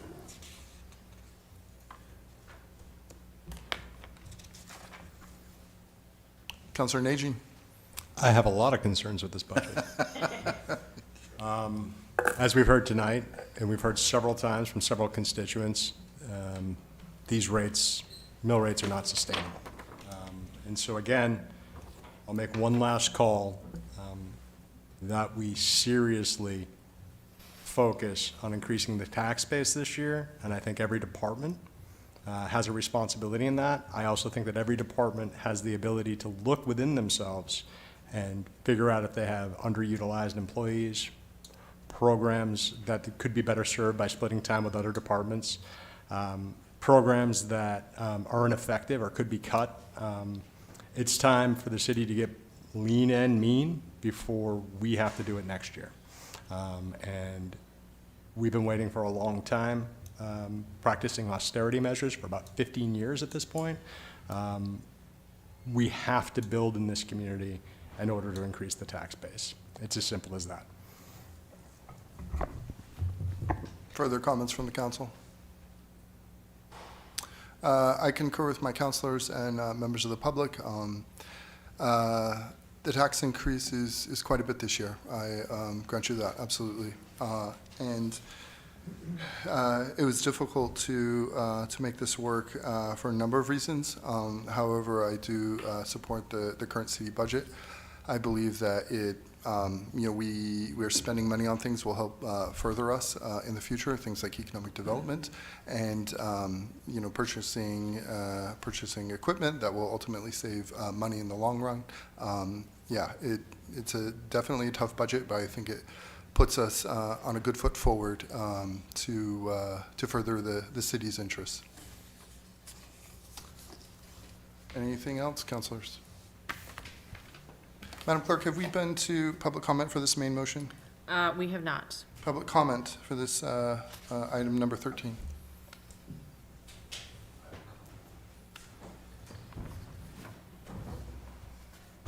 Pierre Renault, Ward 6. I apologize for being ignorant, but I didn't hear the item about the TIF for the Continental Mill come up. And why are they getting a tax break? They're a multi-million-dollar corporation. And you're asking us, who struggle every day, to just put food on the table, to pay more taxes. But all these corporations that come into town that are going to make money off these apartments and whatever they're developing, you get them a tax break. Now, to me, that doesn't make sense. You're talking about broadening the tax base, but they come in and develop the mill, put all these fancy apartments in, and make money, but we give them the tax break. You did that with the distribution center with Walmart. They have plenty of money. They're going to develop the mill anyways. Why do they get a break and we don't? Can anybody explain that to me? I'm stupid when it comes to that. Why is that? Am I wrong thinking that way? Are they going to get a tax break? Madam Clerk, can you refresh my memory? Have we voted on the TIF for Continental Mill? So the item number 3 on tonight's agenda was actually a continuation of the public hearing for that TIF. Material was still being prepared, so that will be continued to a future city council meeting date. Thank you, Madam Clerk. We have not voted on that yet, sir. Oh, okay. But my point is that you talk about broadening the tax base, but everybody that comes in that has lots of money to develop their properties, they get the tax break. Now, if I put up an apartment building, do I get a TIF? Will I get a TIF? Or do I have to have millions of dollars? That's a good point. It doesn't make sense. You should think about the homeowners.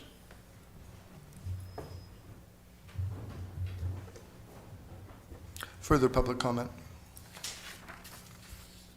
Back to the council?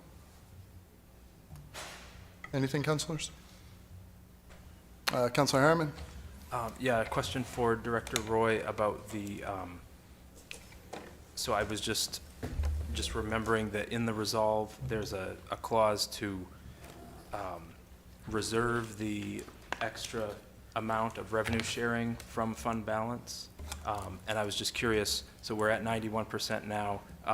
What is considered the normal confidence level? Is that 85 or a different number?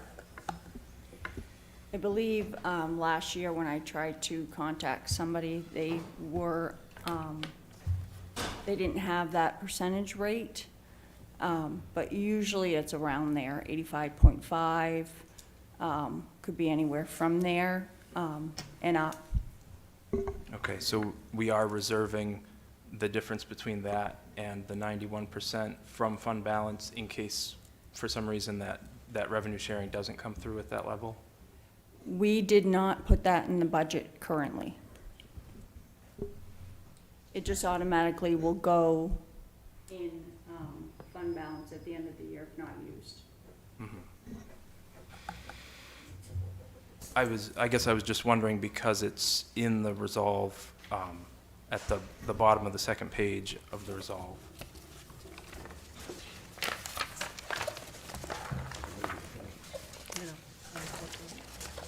I don't know if it's just holdover from last year. It was in the site, forgot to. Okay. So I will use that when I go change. Do you mind using your mic? It's turned off. Are your papers on the edge of it? Look on the base of it. There you go. I will remove it when I go up to adjust the numbers, because the resolve has to be changed before you vote on it. So I will remove that piece too. Okay, thank you. And I guess just for the public's benefit, all this talk about these percentages, the state estimates a certain percentage of revenue sharing they're going to give to municipalities. That's the 100% level. We usually, we budget a smaller number than that just in case, but if you look at the last, I believe it's the last 10 years that we had, the state has always come in at above the 100% projection, with the exception of 2020, but there were a lot of things wrong in 2020. So I'm comfortable with this 91%.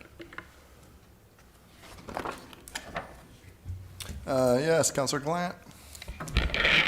To Councilor Herman's point, I would like to say that over those 10 years, we've seen as little as 20,000, and as much as $1 million. So it's not like we can expect a windfall. And if anybody thinks $50,000 is a windfall, they're mistaken.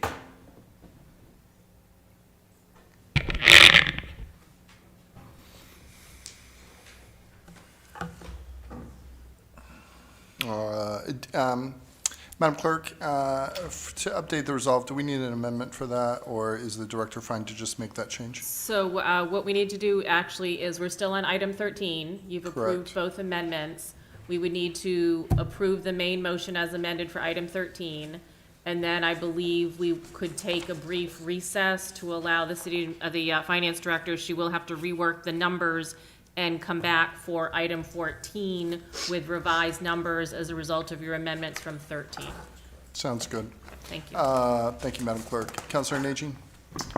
Thank you, Mr. Mayor. I move to adopt the resolve approving the final budget adjustments to the fiscal year 2025 municipal budget. Well, that, we already have that. That motion's already on the table. Yes. At this point, unless there's anything further, we will call the vote.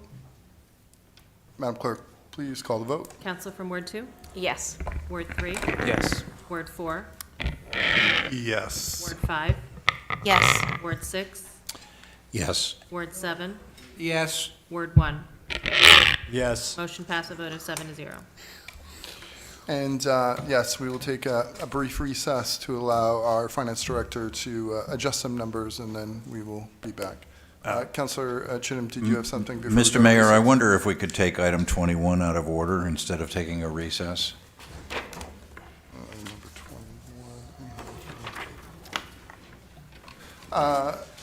21. One second, Councilor Chittum. Director Roy, the recess, not to put a lot of pressure on you, but the recess that will be needed shan't be very long, correct? Correct. Okay. I would much rather allow Director Roy to work in peace, so to speak, and take a brief 5-10 minute recess and then come back. She's going to leave. Okay, we'll be back in a few minutes. Thank you. Sorry, Mayor, Councilor excuse Najin. me, before we move forward on that, wouldn't it be appropriate to poll the council? Are there any strong objections to taking a recess now? Councilor Chittum. I'm primed. I'm ready to keep going. I recognize that Councilor Roy needs some time, and that's why I suggested that 21, which I suspect will be a rather lengthy item, will give her adequate time without any undue pressure. She is planning on leaving the council chambers to complete this work, Mr. Mayor. If you wanted to continue, she's going to be up in her office. Okay, all right. I guess, do we want to proceed with item 21 then? Yes. Yes. Okay.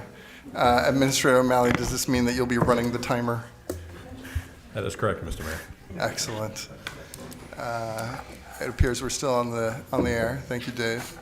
All right, let's jump ahead to item number 21. Item number 21, order creating a city council ad hoc committee on establishing a homeless shelter. Requested action to adopt the order creating a city council ad hoc committee on establishing a homeless shelter. May I have a motion, please? Councilor Chittum. Mr. Mayor, before I make a motion, Yes. I wanted to make certain that we're all talking about the same document, and I will fully own any confusion. There is a revised order which has 6 duties in it instead of the 5 which were included in the initial, the 4 that were included in the initial packet. And I want to make certain that all councilors have that document, because that's the one I'm going to move. I know the clerk has it. One second, Councillor Chittum. Madam Clerk? Yes, sir.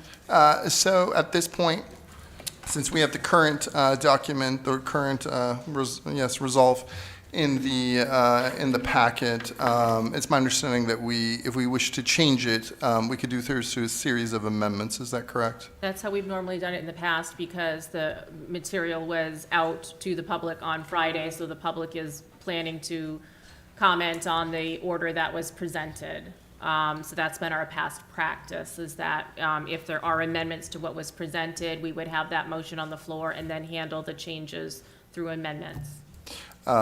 Yes, and Councillor Chittum, I much prefer that method, as that's the... I'm perfectly comfortable with that. Excellent. Just for clarity, can you repeat the requested action, Madam Clerk? So the requested action is to adopt the order creating a city council ad hoc committee on establishing a homeless shelter. May I have a motion, please? Councillor Chittum. So moved. Second. Second by Councillor Gallant.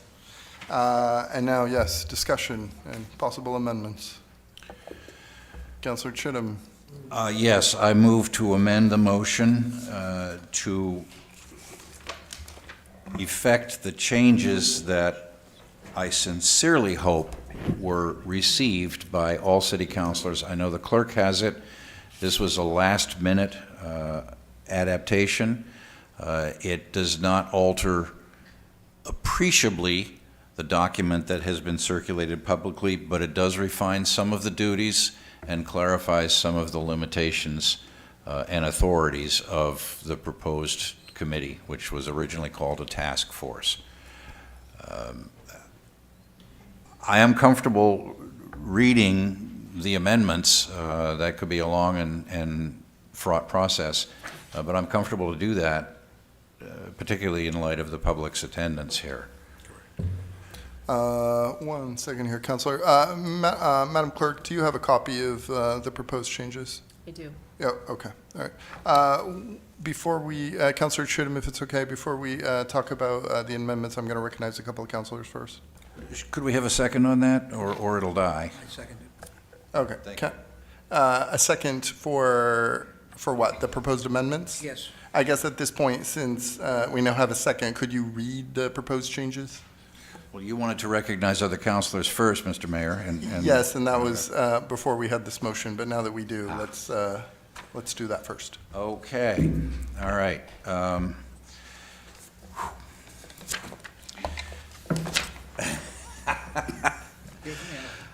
All right.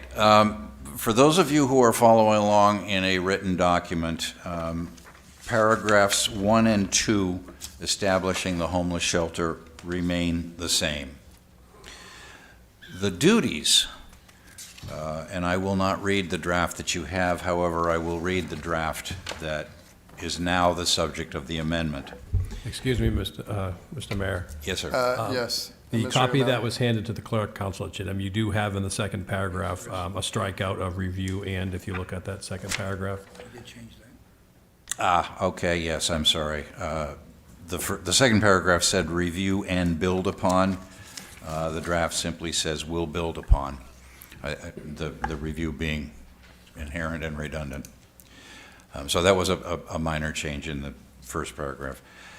The duties, as laid out in the draft, and I will quote from it, "In addition to the above, the committee shall," and this spells out what the responsibilities of this committee would be should the council choose to establish it.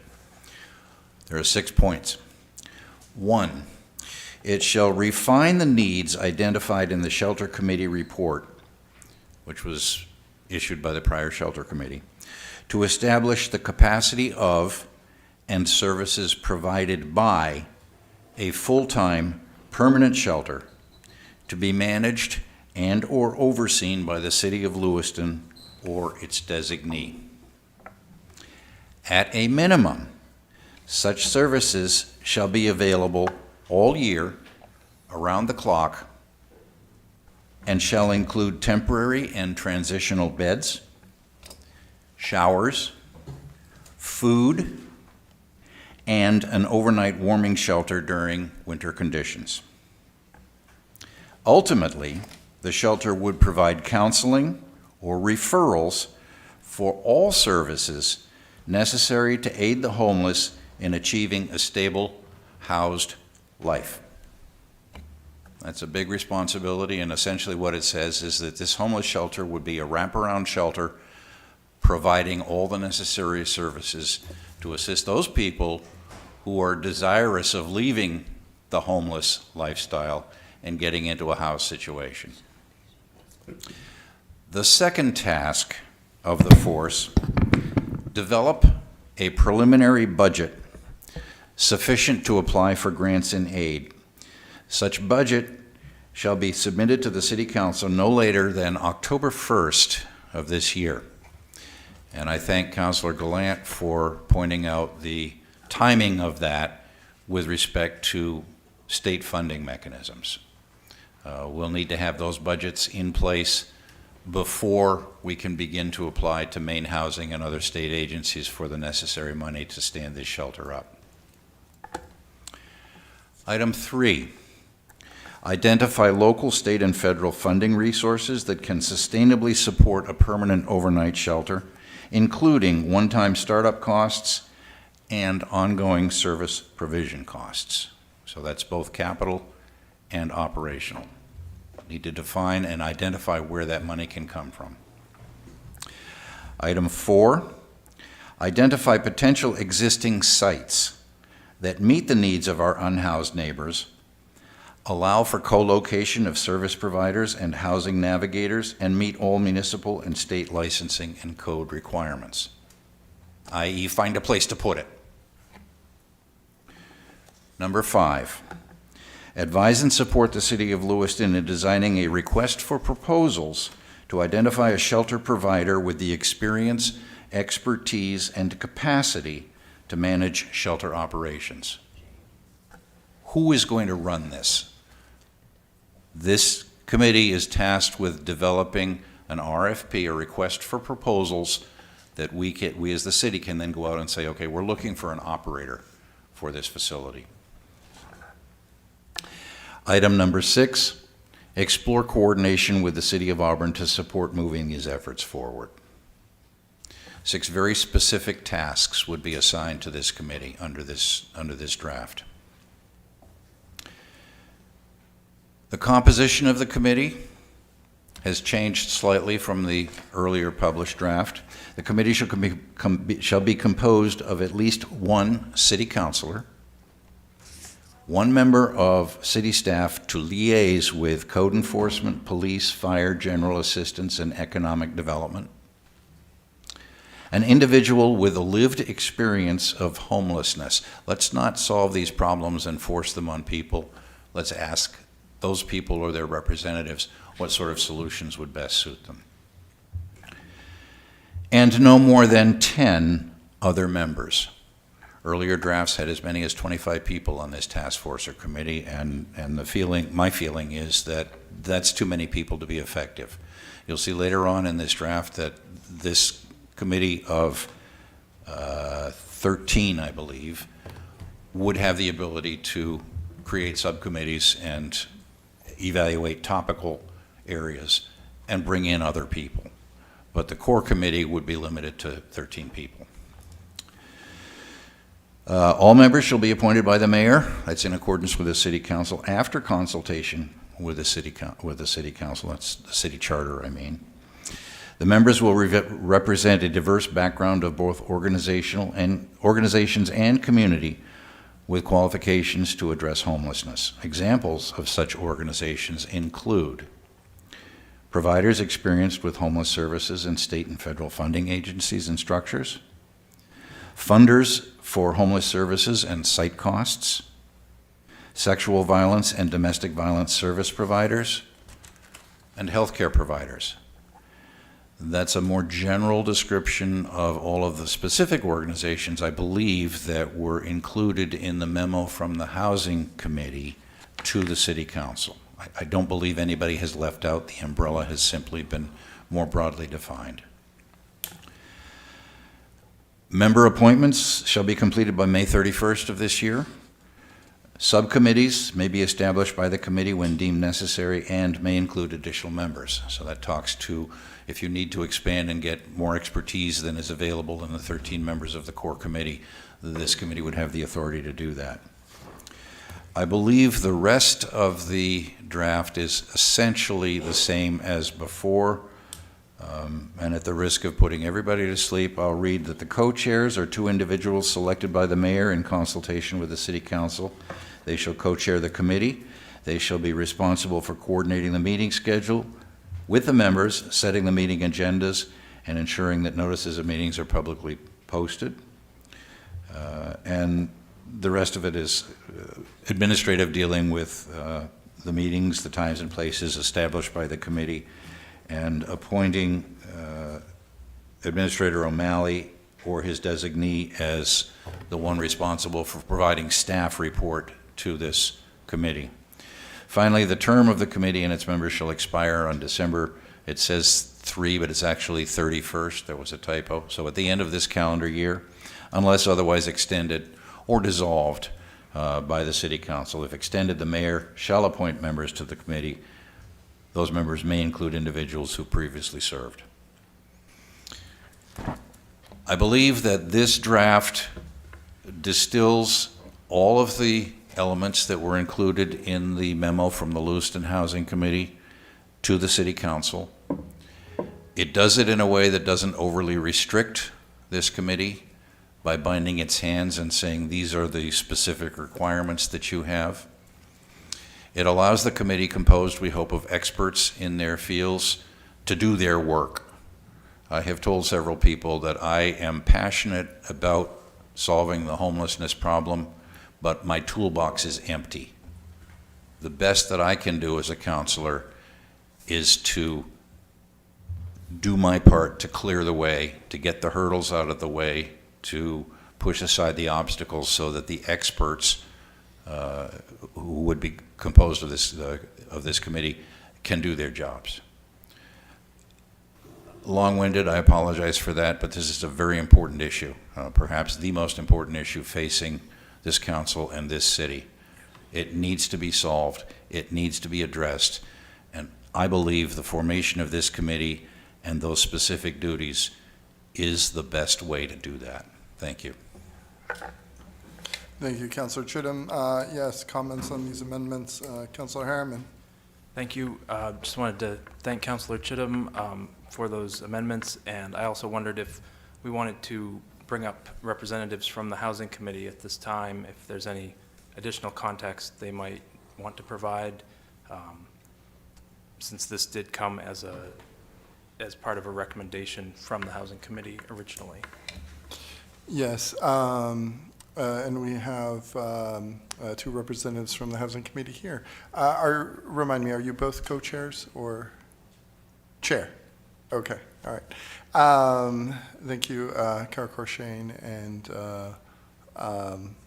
Craig Sotomayor. Thank you. Who previously served as chair of the Shelter Committee. Are you? Hello. Yeah, yes. One second here, Councilor Glenn. I'd like to speak to this before they speak. Yeah, fair enough. I just have a quick question for them. And are you in receipt of the proposed changes, or do you have a copy of them? Yes. Okay, excellent. Yes. Thank you. Absolutely. Councilor Glenn, yes. Thank you, Mayor. I want to start out with apologizing to you two, because I really bashed you on your work the last council, and this is more than passionate to me in this situation. There's a lot of great stuff in there, and I kind of led people to believe it wasn't, but there is. I personally feel that the guidance and direction you were given initially missed some of the items we now have placed in here to be more focused on the homeless, meaning homeless camp people, people living in hallways and things, not people with vouchers and not people waiting on housing lists, which a lot of your material covered. And it's very good material, but we have a concern for those individuals who have nobody, who don't have a mechanism to get a voucher and getting them into the system so we can get them lined up to possibly do that and to move forward. But your work was very good, and I want to apologize. We were going to connect. It didn't happen, and I apologize for that as well. But, you know, you did a lot of great work. There's a lot of great material. So I don't want to dish it like I did before, but unfortunately at that time, I can be a little bit of a hothead when I'm passionate about something, and I was not clear, or should have been more clear to what I said. So thank you again for the previous work. Look forward to using some of that in our next venture. Thank you for that, Councillor Glant. Yes, Councillor Najin. Before the Housing Committee representatives speak, I would just like to mention that the framework around the new proposed item 1, I think, is possibly a bit restrictive, and I think that possibly we should let the experts tell us what that looks like. 2, I think it's fair to say that we could ask for a budget, a generalized budget idea, but I don't think that a fully built-out budget is super helpful because things change all the time. I'm concerned that the Androscoggin County's Homeless Service Hub Coordinator would not be included in any of these discussions. I'm also concerned that there would be no outreach to other municipalities, as a lot of the unhomed issues that we deal with in this community are because of the fact that we're a regional service provider, and I think that there are opportunities for housing and wraparound supports in neighboring communities, so I would like to mention that. Just to the point of, again, BRAP and PATH vouchers. We have 2 different organizations in our community, one who handles BRAP and one who handles PATH. So the caseworkers certify the individuals as qualifying for either of these programs, and we have absolutely no housing provider for them. So in fact, those folks, those vouchers, are not worth the paper they're printed on, and many of those folks are people who have been found in the doorways. So again, I think having some type of solution, whether it's regional or within the community, to house folks who are most in crisis and most at risk requires a partner for that housing, whether it's here or in other communities. Yes, Councillor Chittum. Councillor Najin's points are well taken. However, the organizations that he referred to are not proscribed in this. The ability is still there. The language was very carefully chosen to say examples of such organizations include, which opens the door to any organization that the committee sees as valuable to solving the problem. If there's nothing further, councillors, I would like representatives from the Housing Committee to please introduce yourselves and your role on the Housing Committee, and then proceed with your feedback. Hi, my name is Kara Corshane, and I'm the chair of the Housing Committee. My name is Craig Saddlemeyer, and I am not the chair of the Housing Committee. But you do so much. So we wanted to provide a little bit of context because our understanding is that there have been a number of public conversations around this agenda item, and it is understandably challenging to some folks who see the committee as more words and less action. And absent any proposal that is currently moving forward, this is what the Housing Committee felt was a great action to take.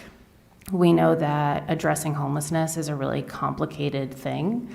I think that based on, the complexities in the lives of folks who are experiencing homelessness that none of us can really begin to imagine unless we've been there ourselves. And the number of different providers and systems that are required to help address this means that we need to have a really clear understanding about the funding available, the partners who need to be at the table, and the best way that we can do that is with experts who have a good understanding about what that means and what that looks like. My grandmother always said to be smart enough to know when you don't know everything. And I am very aware that there are folks in this room tonight who have expertise that I do not have. And I also want to be very clear that the creation of this committee, our intent, and I don't want to speak for the council, but I believe it is not the council's intent that the creation of this committee puts a moratorium on establishing another homeless shelter. If a provider comes forward with a shelter proposal, there is an existing process to navigate, and we encourage the council to consider any proposal that comes before you just as you otherwise would.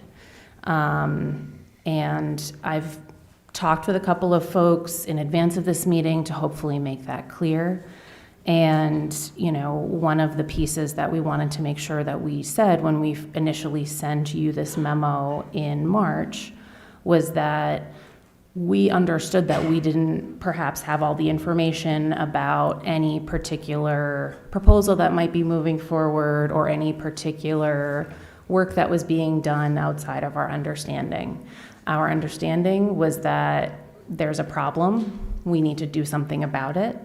And this was what we as a volunteer committee could put forth. I also want to note, I understand that there's been a lot of back and forth around what entities are named in the order, and I just want, as I think you all know, what you choose, who you appoint, and the speed at which you appoint them reflects the values this council wants to lead with. And I want to make sure that whatever order ends up passing tonight is the best thing that we can put forward, and I believe that that can happen. And I really appreciate all of your efforts in the immense amount of work that has gone on trying to get the best brains to work this through. I do want to note that in terms of a preliminary budget offered, submitted to the council no later than October 1st, I have a clarifying question. Is that a budget is that an understanding about what a shelter would need to have budgeted? Or is that? If I may, Mr. Mayor, the intent was, and I'll let Councilor Gallant weigh in as well, and obviously anybody else, the intent was for us to wrap our heads around what it's going to cost to set up a shelter and what it's going to cost to run it. Because until we solve the housing problem, we are going to have a homelessness problem, which means that this shelter is going to be around until the housing problem is solved. That's, in my view, a long time. It shouldn't be, but it will be. So to answer your question directly, Ms. Corshane, it was an estimate, a preliminary, and I'll stress that word, preliminary estimate of the startup costs and the operational costs, because we're going to need to go find this money somewhere. You've heard earlier this evening that that money doesn't exist here in Lewiston. We're going to have to find it somewhere, and in order to find it, we have to know what we're looking for. Okay. So that's the context there. Got it. I wasn't sure if I was reading it as a budget to apply for the money, and so like to hire a grant writer or something like that. I would chime in. Councilor, yes, Councilor Gallant. When I have talked with congressional and Senate offices, they need a plan if they want to give us any money. So a projection by October gets us in the window, especially this being an election year, to try to get something in front of the state, main housing. So, it could be, we may come up with, we need $1.5 million fictitiously to happen and try to see what it's going to take to get to there, to get that process. I don't believe, unless somebody donates money or somebody finds money, we'll see that money this year. But if we get in front of the right people now, and in the springtime, we might see money, especially in the Senate and Congress areas and arenas. We've talked to them, and I have talked to them personally, have worked for them. I know how the process works. So those are the kind of numbers we're trying to generate. It's not going to hold anybody's feet to the fire. We're not going to say, oh my God, it's going to be 2 million, it's not 1.5. But they like to see a building would be this, and service A, B, C, and D cost this much. And that's kind of what we're looking for. Kind of like when you go do housing, right? I mean, you got to get your estimates together and projections, and that's kind of what I'm thinking that will be the direction to go in. Thank you. The last piece that I wanted to mention, and I don't know if Craig, you have anything to add here, but to Councilor Najeed's point, I think that it's really important for us as we are doing this work and as the committee is doing this work, we really need to have a meaningful look at what is necessary to increase different kinds of affordable housing in our community. I think that we all know that the shelter cannot be, the shelter is not the end point here. Safe, stable housing for anyone who wants and needs it has to be the end goal. And so just wanted to make sure that we noted that. Did you have anything? Yes, Councilor Gallant. I agree wholeheartedly, but I like to see two committees. When you combine them together, what we're going to miss out, as we did with here, a lot of great information on the sole purpose of having a place to get homeless and people off the street and do things. Ultimately, if we can get them into a center and then get the process going to get them vouchers, or those with vouchers could stay there, right, move into a transitioning type situation in our location, similar to what Portland has. They have I went down and visited, they have a great system down there, how that works. Then housing still needs to be addressed. I agree with Councilman Najin tenfold, but if you combine the two, I think the time and effort trying to figure out how to get apartments and people to build housing and all that stuff is going to take away from the immediate need of those who have an immediate need living in tents by the river or on the railroad track, which I just visited. And that's where my concern comes with combining the two. Councilor Najin. I 100% agree with you.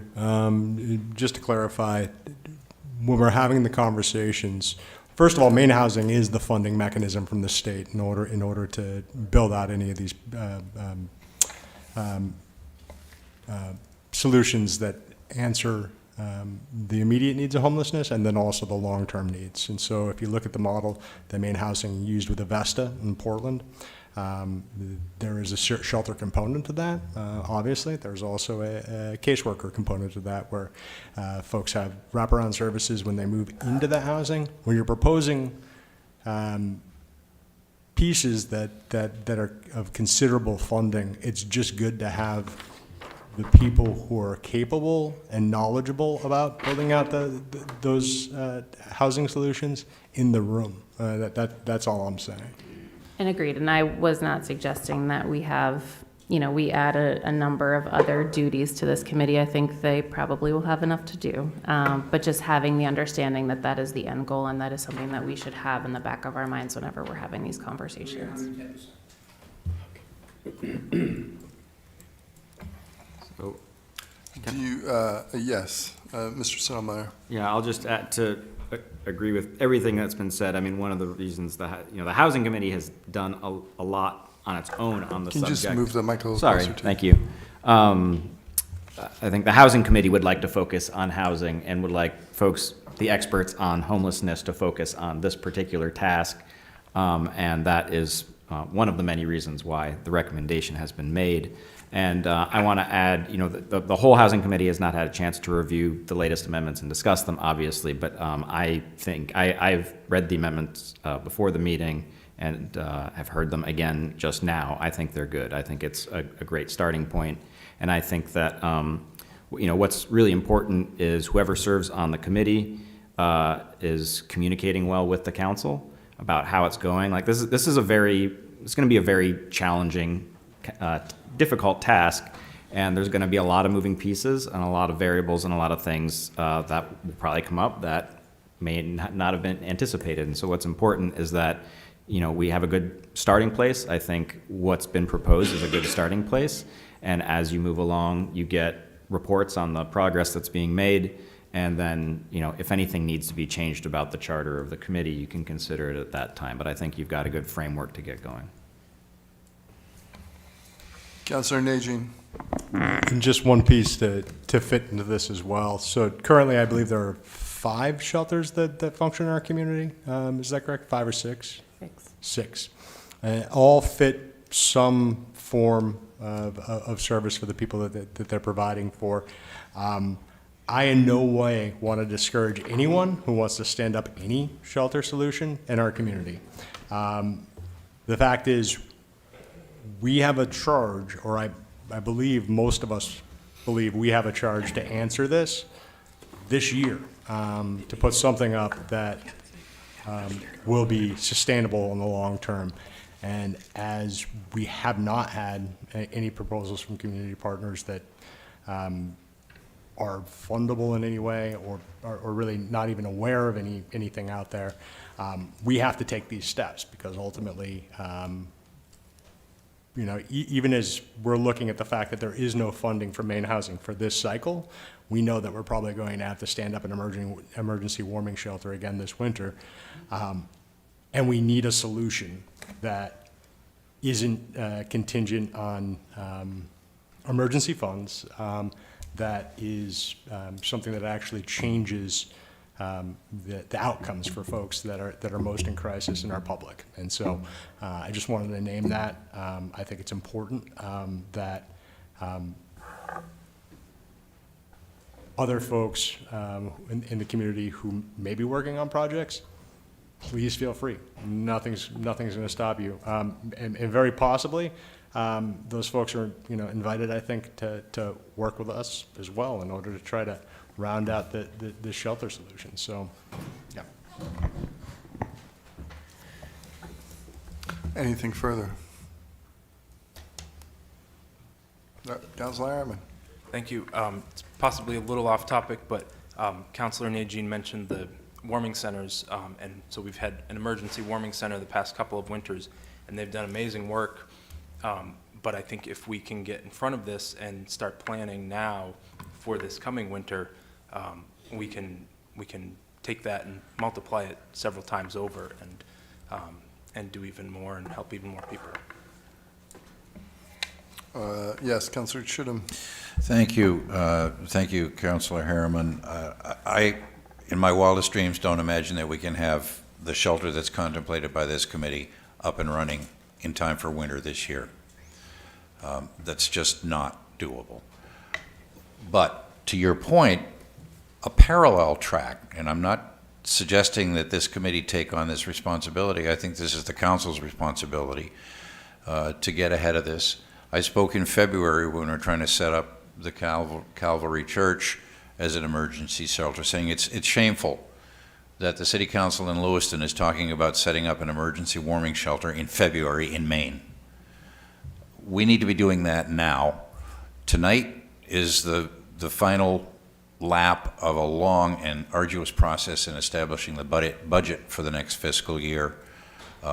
There's no rest for the wicked. So our intent, my intent, is for the council to start focusing on developing an RFP for a warming shelter in parallel with the work that this committee would be doing. So I just want to make that clear, that this committee would not be tasked with setting up a warming shelter, but a warming shelter would be included in the ultimate shelter that I envision with this committee's work.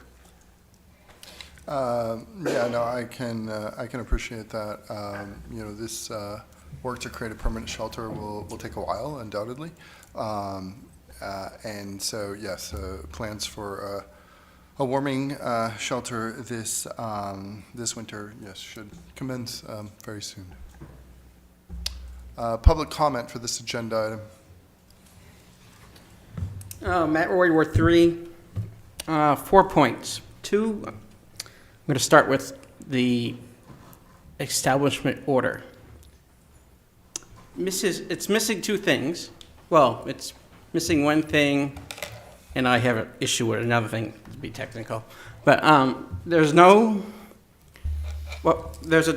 term when the committee without extension ends.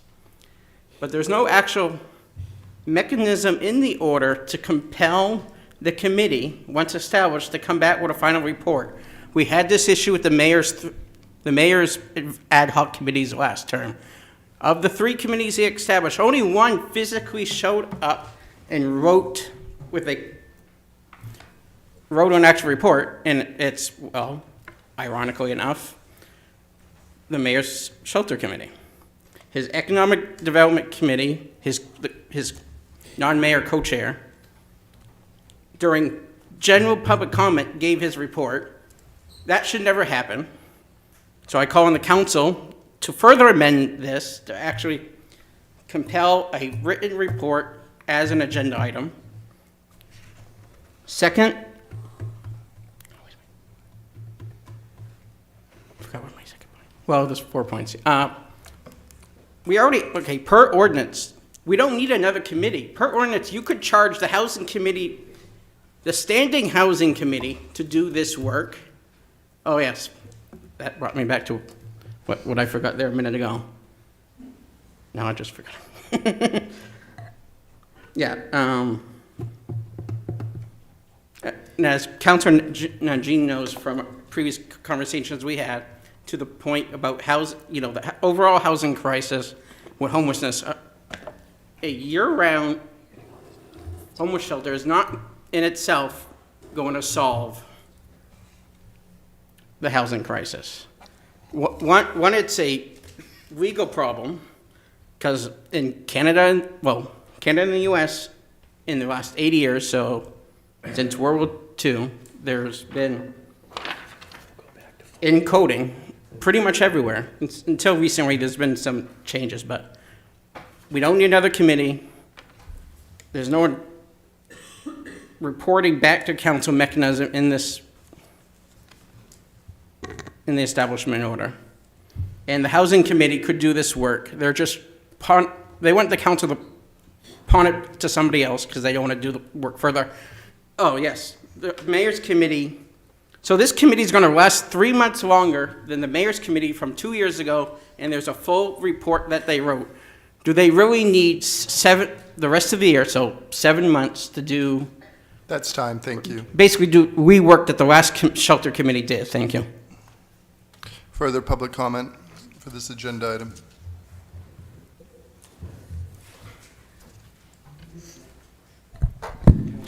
Hi, Megan Parks, Ward 7. I tried really hard to prepare a statement to say tonight, but I couldn't do it without becoming emotional, because this is a very important topic to me. I did want to acknowledge the work that the previous ad hoc committee did, the work that both Kara and Craig have done as one of the more vocal people in the community on this subject. I frequently speak from a place of passion, which doesn't always come across as good as it should. We do appreciate the work that's been done, and we appreciate the council setting up this committee to do some more work. The frustration, I guess the negative comments come from a place of frustration. There's a group of us that have been doing this work for a really long time. We've been pushing for a shelter for a really long time, and we've come up against multiple proposed committees to talk about the work.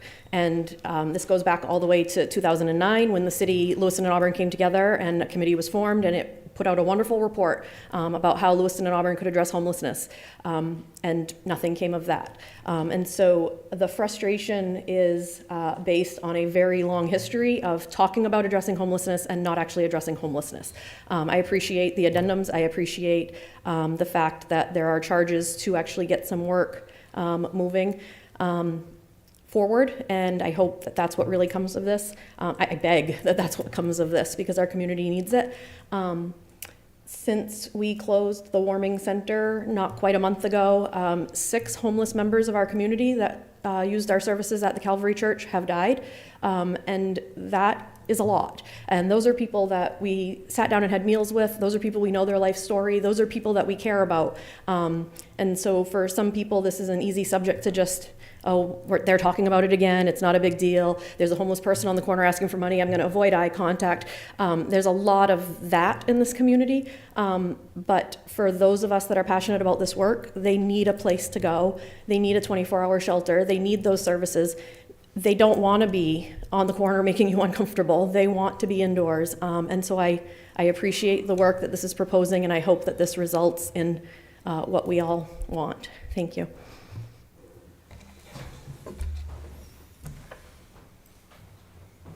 Further public comment? Back to the council. Councilor Glant. Thank you, Mayor. I want to thank Ms. Parks and her people, and I know who a lot of them are. I would like to address the people at the end of the road. I've done this before. There's a difference between a panhandler and a homeless person. So if you see somebody at the end of the street and they got nice clean hands and clean shoes, dirty clothes. They're panhandlers, they probably got their voucher and they're living somewhere. If you see somebody at the end of the road who has their bag within reach, and their hands are dirty, and their face is dirty, and their feet look like they've been through mud, that's a real homeless person. That's somebody who probably will misuse your money, hopefully they won't. But there's a difference between the two, and I think the people in the community need to be aware of that, because today I counted 11 people out there, of which 3 I would have certified as homeless. The other 8 I would have certified as probably somewhere, have a place to go. I've stopped, talked to them, veterans in particular, that's my background, try to give them a card, try to help them out. It's really easy to identify them. The 6 deaths are just horrible, terrible. And could they have been stopped if we had a 24-hour center? I believe yes. And that's why I want to see us to have an established place all year long. I don't want a warming center. I want to have a place, whether it's privately owned, whether it's overlooked or overviewed or managed by the city. We don't want to be in the homeless business. We want to make sure that whoever we contract, because this is going to be maybe 3 pieces, right? Somebody who does the warming shelter, somebody who does the bedside, somebody who does the other services, that we'll have a piece of the game and have somebody in there to go back and forth and help with grants and getting money. That is the purpose behind this, as Portland did. And if you haven't been online to see what Portland's done, they have an amazing facility. I like to have their money. But, you know, their process is a great model to strive for. And again, anybody here on this homeless issue, I feel for you, because I visit the camps. I find people all the time, and I'm often getting food and things to them, so it's a huge need, even now that the weather's got better. But there's more people on the street, because quite frankly, a lot of them are just panhandlers. They are not necessarily homeless. Thank you. Councilor Najin. Thank you, Mr. Mayor. I'd also like to extend my great thanks and appreciation for the crew that worked with Caden's Kitchen Food Pantry for the emergency warming shelter this winter. It unfortunately came later than it should have, and I'm very thankful that you folks were ready to go and capable of running it in a way that was compassionate and mitigated a lot of complaints that we've seen in the past. I think it was exactly what we needed at the time, and we thank you so very much for stepping up in that space.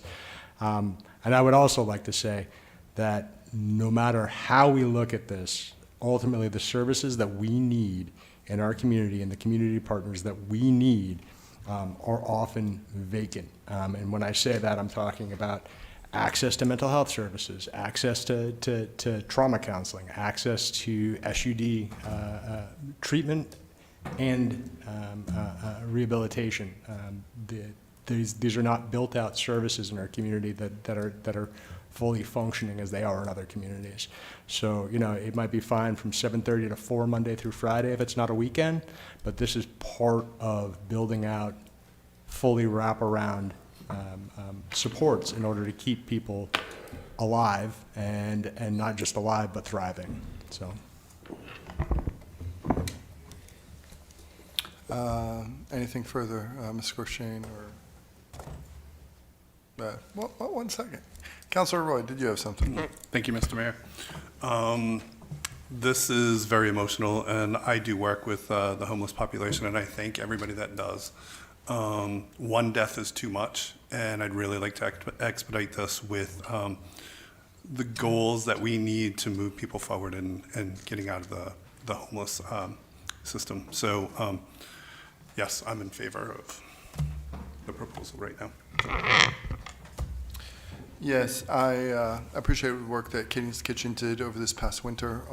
It's not easy to step up and run a warming center for the city, so thank you very much. And I mean, it's my anticipation that this committee will build on the work that the shelter committee did last year, or was it the year before? And help make this a reality for our city and our unhoused community. Anything further, Ms. Gorshane or Mr. Stoudemire? No, thank you for your work on this. Yes, and thank you for serving as one of the co-chairs on the shelter committee, Craig. Yep. Okay, Madam Clerk, please call the vote. So we're voting on the amendment, just for clarification. Yes, yes, thank you, we have the amendment. Counselor from Ward 2, Yes. Ward 3, Yes. Ward 4, Yes. Ward 5, Yes. Ward 6, Yes. Ward 7, Yes. Ward 1. And now, Based on the feedback from Craig and Kara, I accept the amendments, yes. Motion passed by a vote of 7 to 0. and unless there's further comments or questions for anyone, we'll move to the main motion. Madam Clerk, please call the vote. Counselor from Ward 2, Yes. Ward 3, Yes. Ward 4, Yes. Ward 5, Yes. Ward 6, Indefinitely, Ward 7, indubitably. Yes. Ward 1. Yes. Motion passed by a vote of 7 to 0. Thank you both. We are now at 9:30. Does the council need a brief recess? We're going to take a brief recess and then come back to item number 13.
Hello, yes, we're back from our recess. If you can please take a seat. If you would like to continue your conversations, please take it to the hall.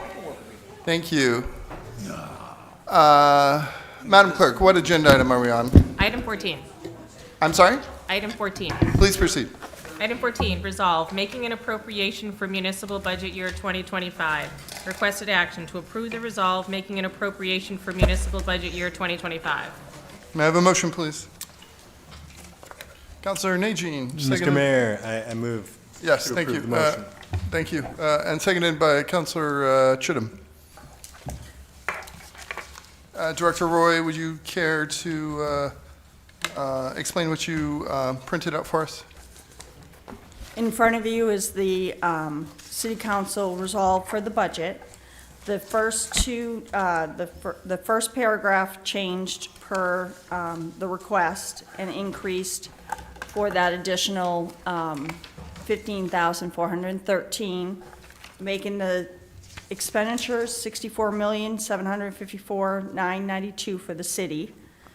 And then the third paragraph down changed for the sum of the appropriated non-tax revenue, where we put in for the additional 15,413 to be taken out for the state revenue sharing, making that number 22,834,739. Those are the two numbers that changed on the document from what you had in your packet on Friday. Thank you very much. Questions or comments, councilors? Public comment Councilor Chittum, yes. Yeah. Thank you, Mr. Mayor. I did have a question on the 7th resolve. We pay interest from the date of commitment at a rate of 0%. Can you explain what that means? So the state allows you from the date of commitment to start collecting taxes. Anything before that, you're supposed to pay interest on that. That's why we do not allow prepayments on your real estate taxes or your personal properties, because then we would have to turn around from the date that they paid it to the commitment date and figure out the interest that we owe them. Thank you. That now makes sense. Public comment for this agenda item.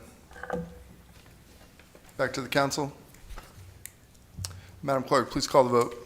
Council from Ward 2, Yes. Ward 3, Yes. Ward 4, Yes. Ward 5, Yes. Ward 6, Yes. Ward 7, Yes. Ward 1. Yes. Pass a vote of 7-0.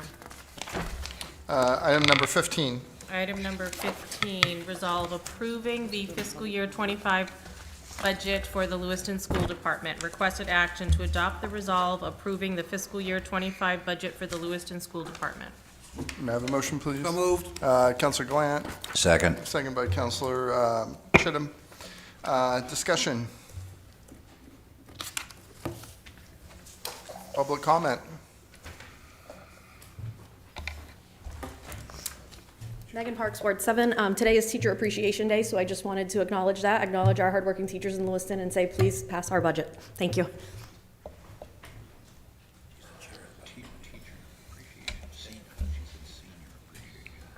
Did you have something, Councilor Glant? We thought she said senior appreciation, and we were appreciating that every year. So the two seniors up here were saying, God, it's our day, we didn't know it. We appreciate you too. Thank you.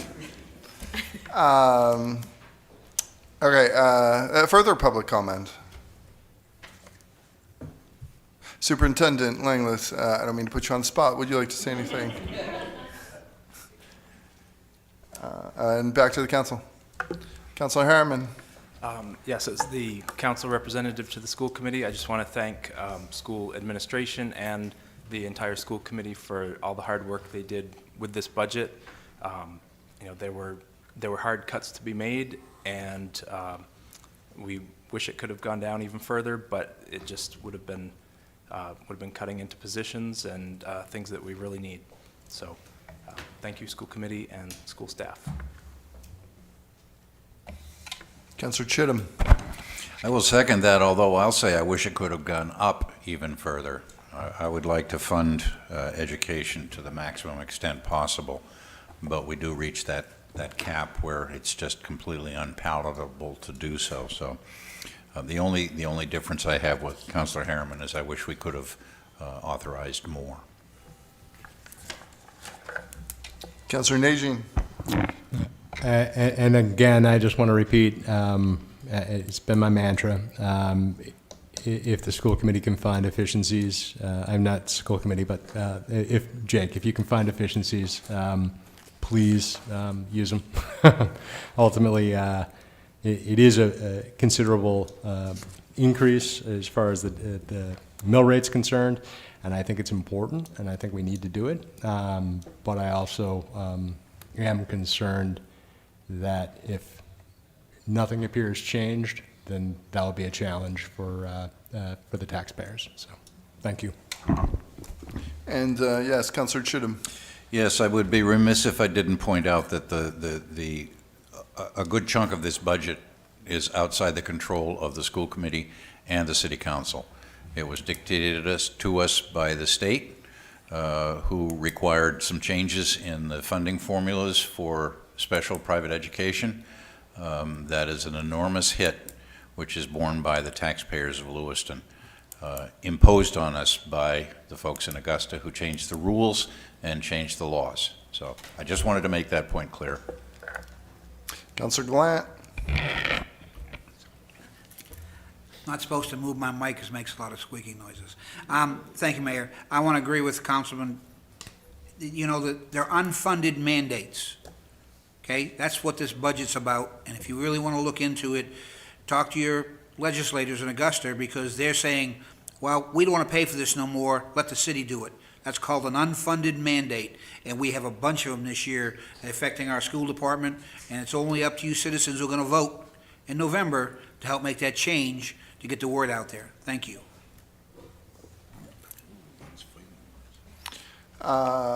Yes, further comments from the council? On behalf of my son, who is a junior at Lewiston High, thank you all very much. Madam Clerk, please call the vote. Council from Ward 2? Yes. Ward 3?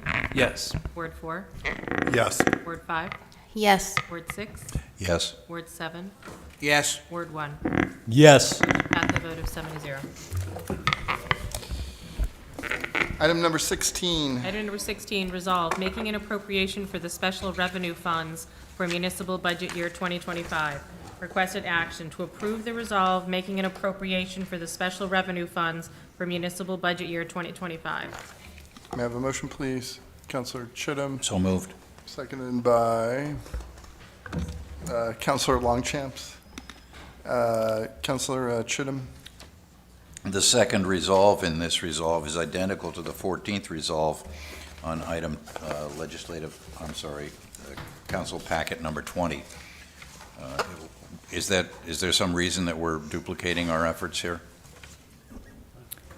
It's just stating that any of the grants under these funds, different from the general fund. So on the general fund resolve, it was talking about grants that we receive under any of those funds. This is for any of the special revenue funds that we have. Okay, thanks. Public comment for this agenda item. Back to the council. Madam Clerk, please call the vote. Council from Ward 2? Yes. Ward 3?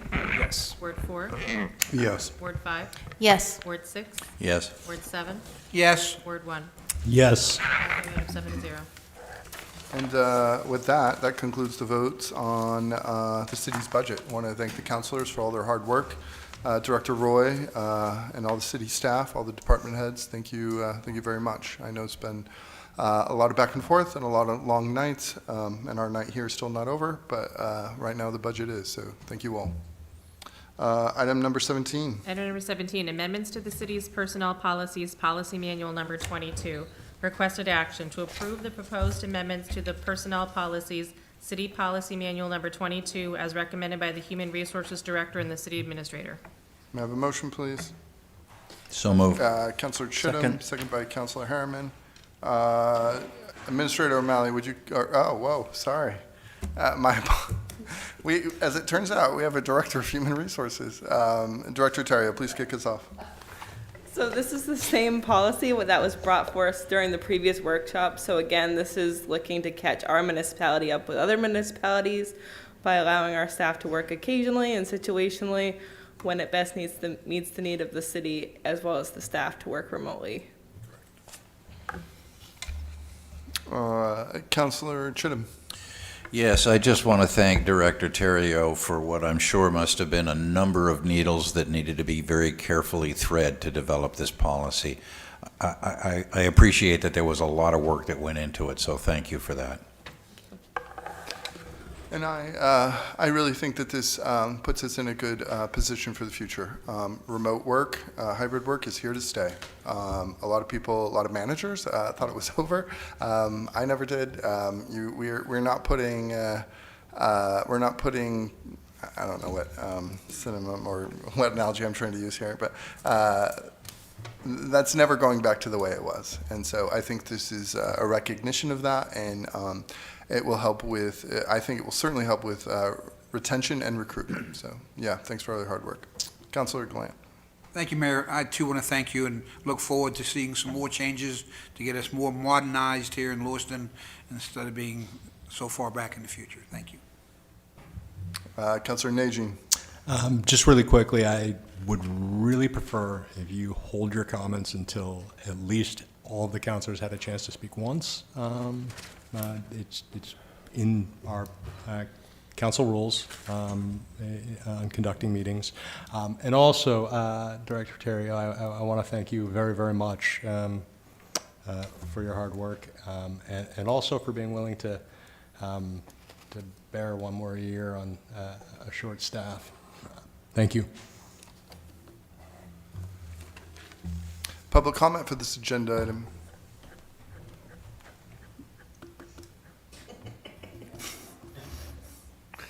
Back to the council. Further comments from councilors? Madam Clerk, please call the vote. Council from Ward 2? Yes. Ward 3? Yes. Ward 4? Yes. Ward 5? Yes. Ward 6? Yes. Ward 7? Yes. Ward 1? Yes. Passed by a vote of 7 to 0.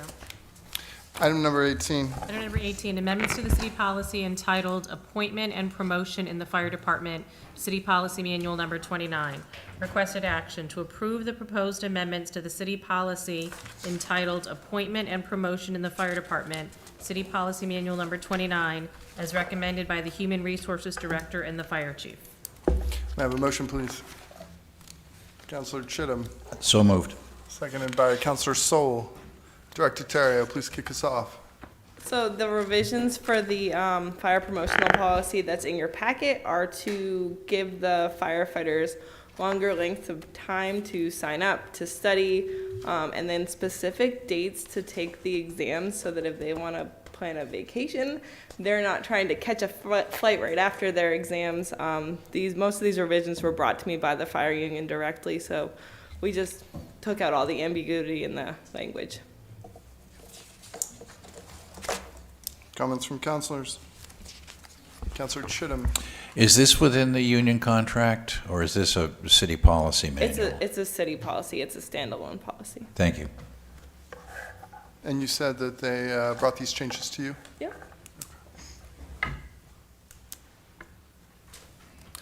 Public comment for this agenda item? Back to the council.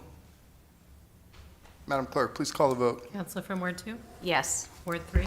Yes. Ward 4? Yes. Ward 5? Yes. Ward 6? Yes. Ward 7? Yes. Ward 1? Yes. Passed by a vote of 7 to 0. Thank you, Director Terrio. Item number 19. Item number 19, approval of city's comments on the draft license application for the Lewiston Falls Hydroelectric Project.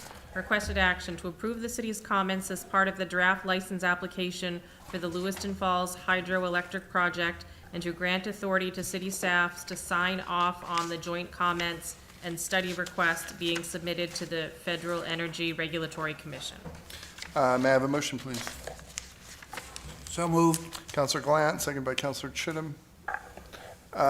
Director Connors, please Kick us off. Thank you, Mr. Mayor and Council. This is a joint document that a lot of stakeholders are submitting for the renewal license for the FERC, as it's referred to, the Federal Energy Regulatory Commission.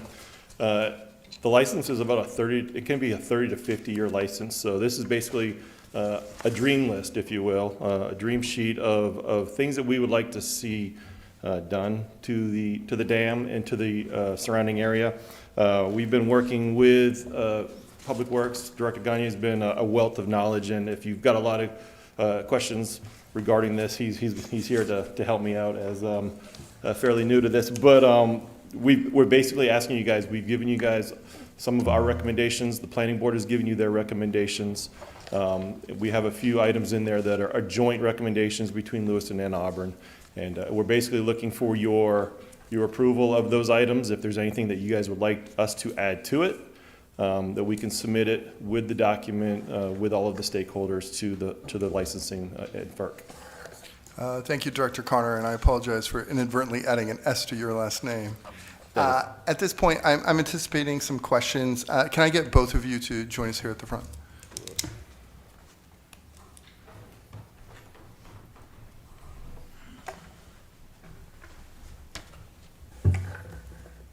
Councilor Glant? Thank you, Mayor.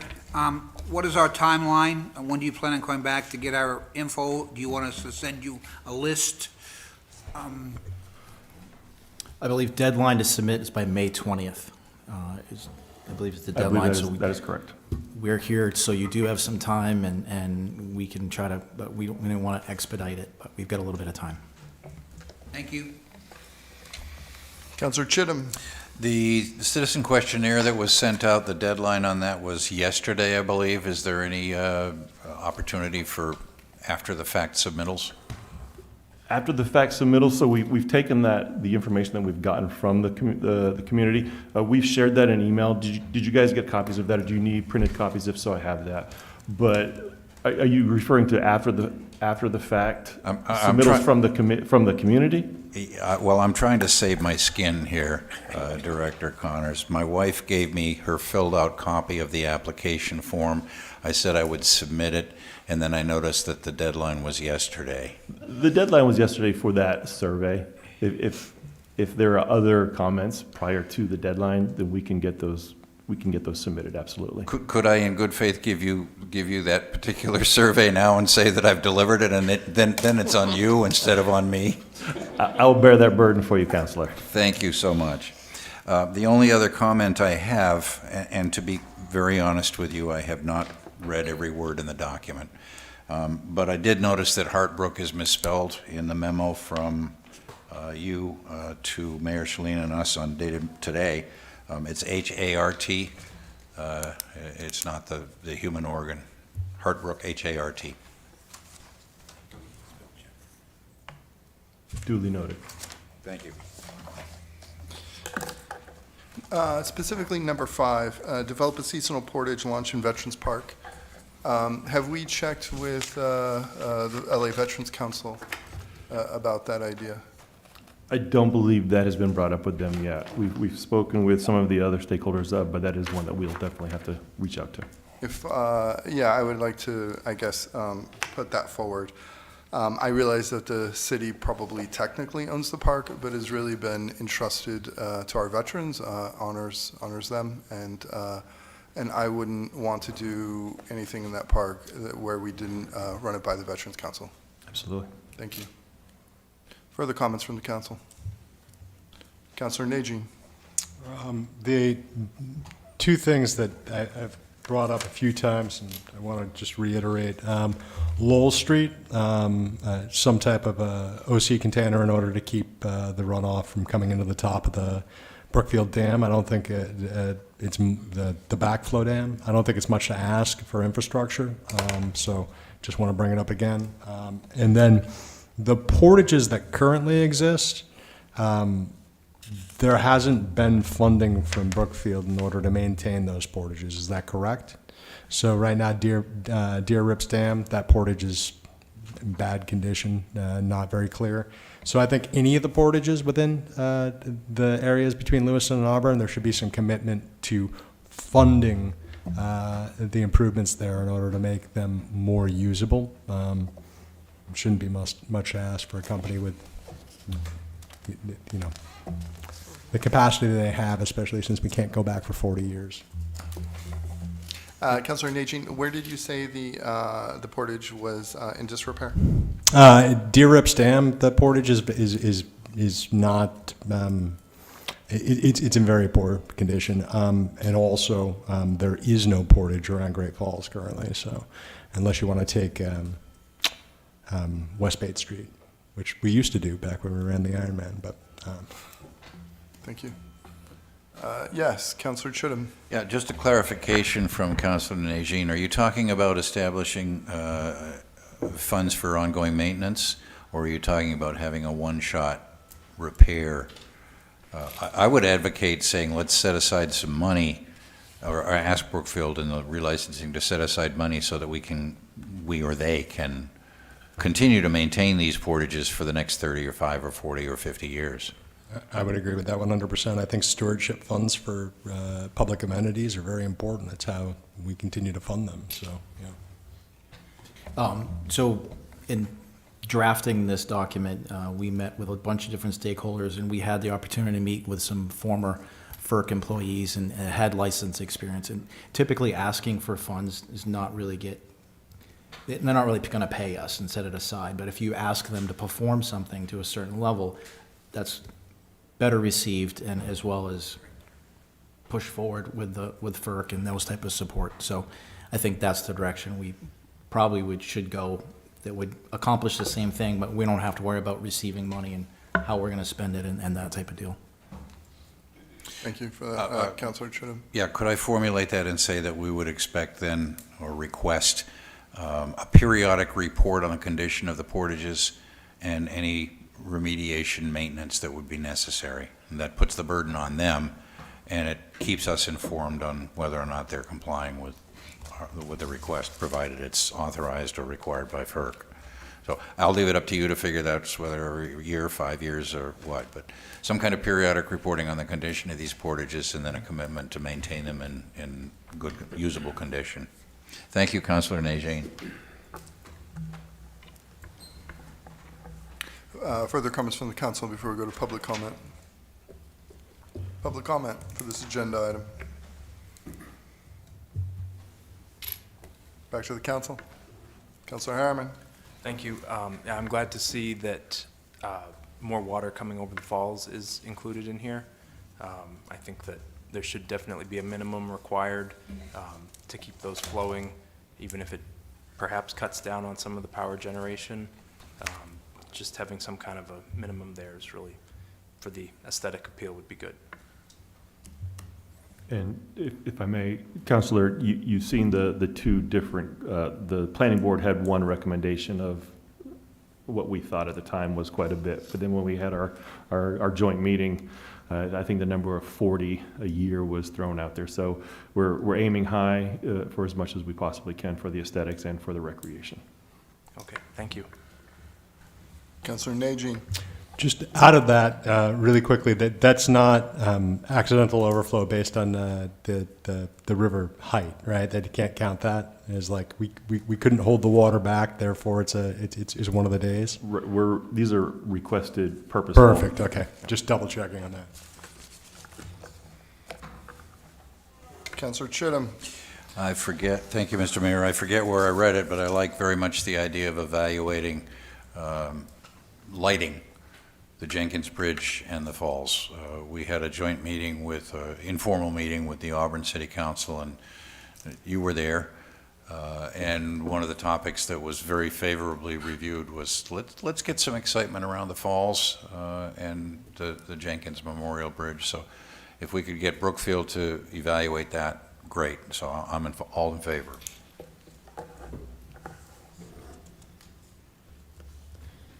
Anything further? I believe we're ready to vote, Madam Clerk. Council from Ward 2? Yes. Ward 3? Yes. Ward 4, Yes. Ward 5, Yes. Ward 6, Yes. Ward 7, Yes. Ward 1. Yes. Motion passed by a vote of 7 to 0. Thank you both. Thank you. Thank you very much. Number 20. Item number 20, resolve approving the memorandum of understanding between the City of Lewiston and United Ambulance Service and authorizing the acting city administrator to execute the agreement. Requested action, to approve the resolve approving the memorandum of understanding between the City of Lewiston and United Ambulance Service and authorizing the acting city administrator to execute the agreement. May I have a motion, please? Councillor Chittum, So moved. So moved. seconded by Councillor Glant. If I can get representatives from UAS to join us here at the front.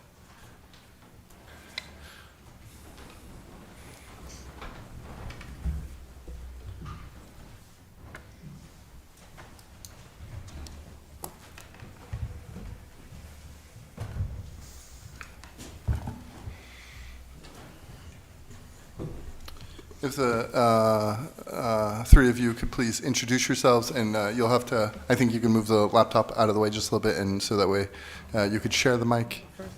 And then, yeah,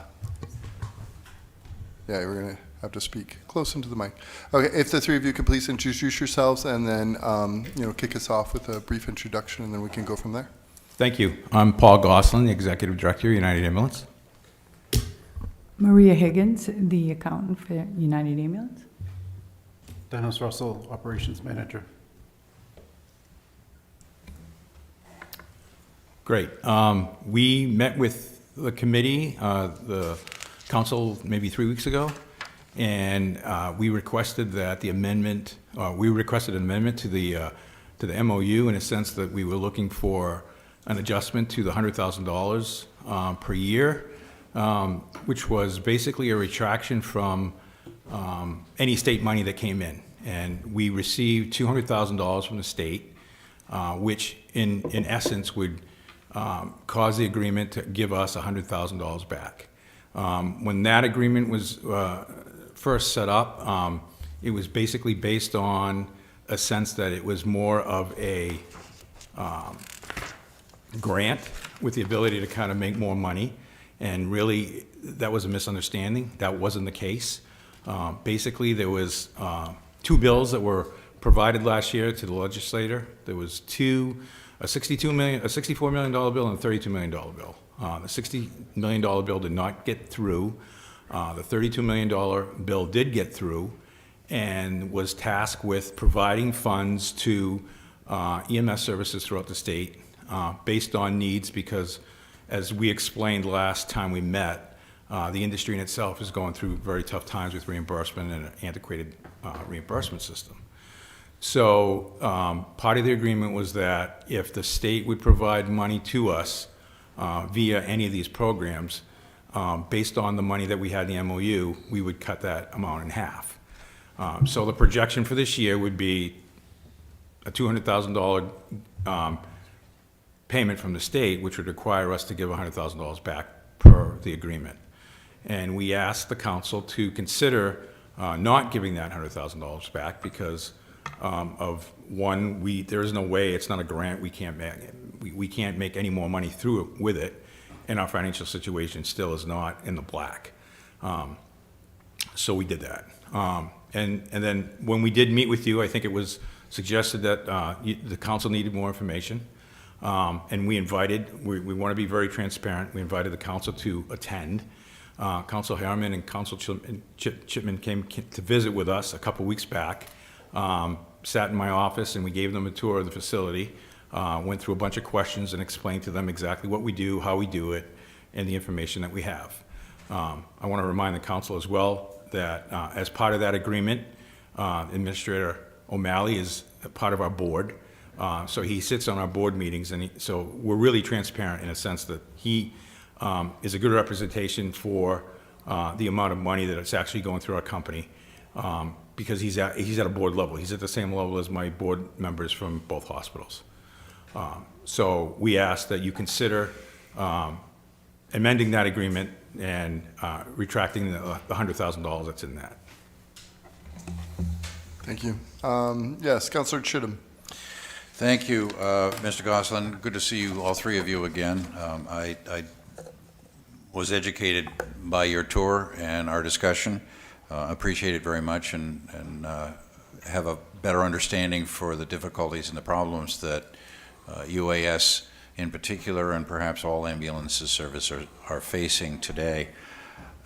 I would like to confine our discussion tonight to the MOU, but I realize that there are other issues relating to dispatch. There are issues relating to the consolidation of 911 and how that whole area is processed. I do not want to muddy the waters tonight by talking about that, but I do want to recognize that that is an issue that we are going to need to continue to address. Having said that, when you and I talked, Mr. Goslin, in your office, I asked you whether or not an amendment to the amendment, if you will, that would exempt the $200,000 subsidy, grant, gift, underwriting, whatever you call it, as a one-time exemption to the standard policy that would have you split refunds or returns from the state with the city. The city is currently paying $360,000 a year, awarding that as to help with your operating costs. And the current MOU says that if you get money back from the state, you split it 50-50 with the city.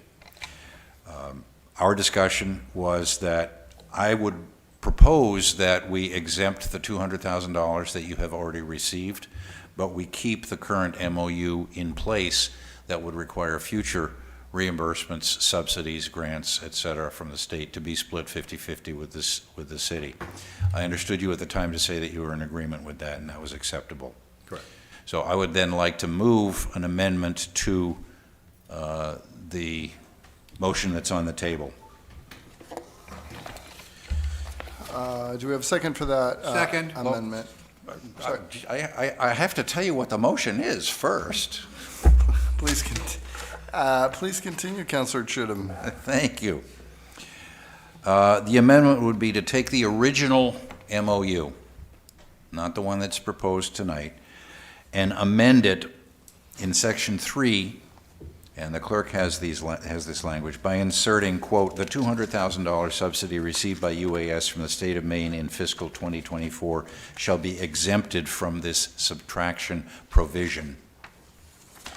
Put that in that section that talks about the 50-50 reimbursement or the 50-50 rebate. This would keep that 50-50 subtraction in place, but it would exempt the $200,000 you've already received. And if that's in agreement, that was our discussion. Yes. And if you're in agreement with that, then I would propose that as an amendment. And Second. Councillor Glant has now seconded that amendment. Discussion on this amendment, councillors? Councillor Glant? I have a question, and I didn't make the tour yet, but I will. I guess my question would be is, we give you $360,000. And under this new agreement, if you get $500,000 next week, fictitiously, you would owe us $250 and you would keep $250. Is that my understanding? My question is I think it should be capped at our original $360. It is. So if they get past the $360, they get to keep it all, correct? Yes. I just want to be clear. Thank you.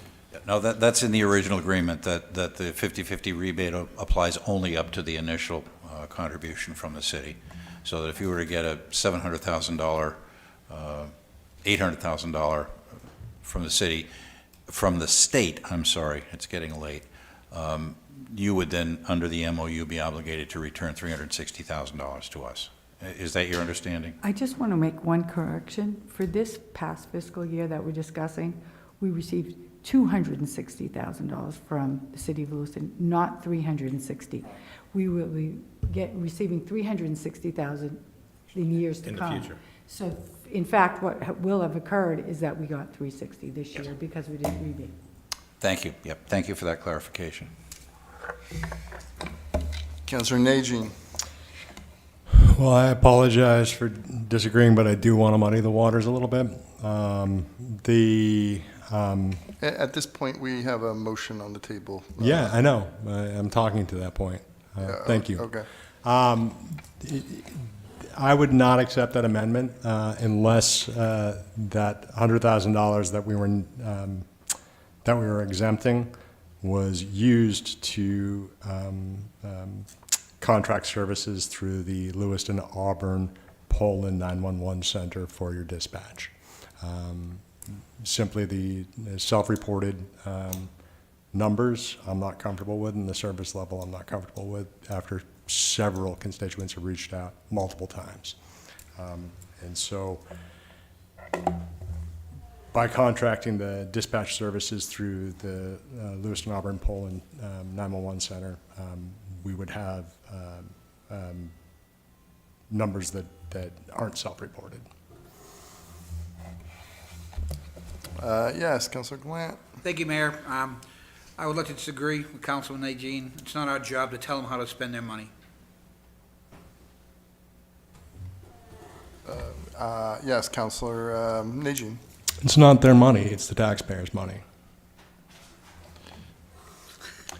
Councilors, we're not going to go back and forth in an argument here. I'm going to say, I agree with Councilor you. It's still Gallant, their please money. continue. Okay. Okay. Yes, further comments from councilors on this amendment. We are now going to public comment on this amendment.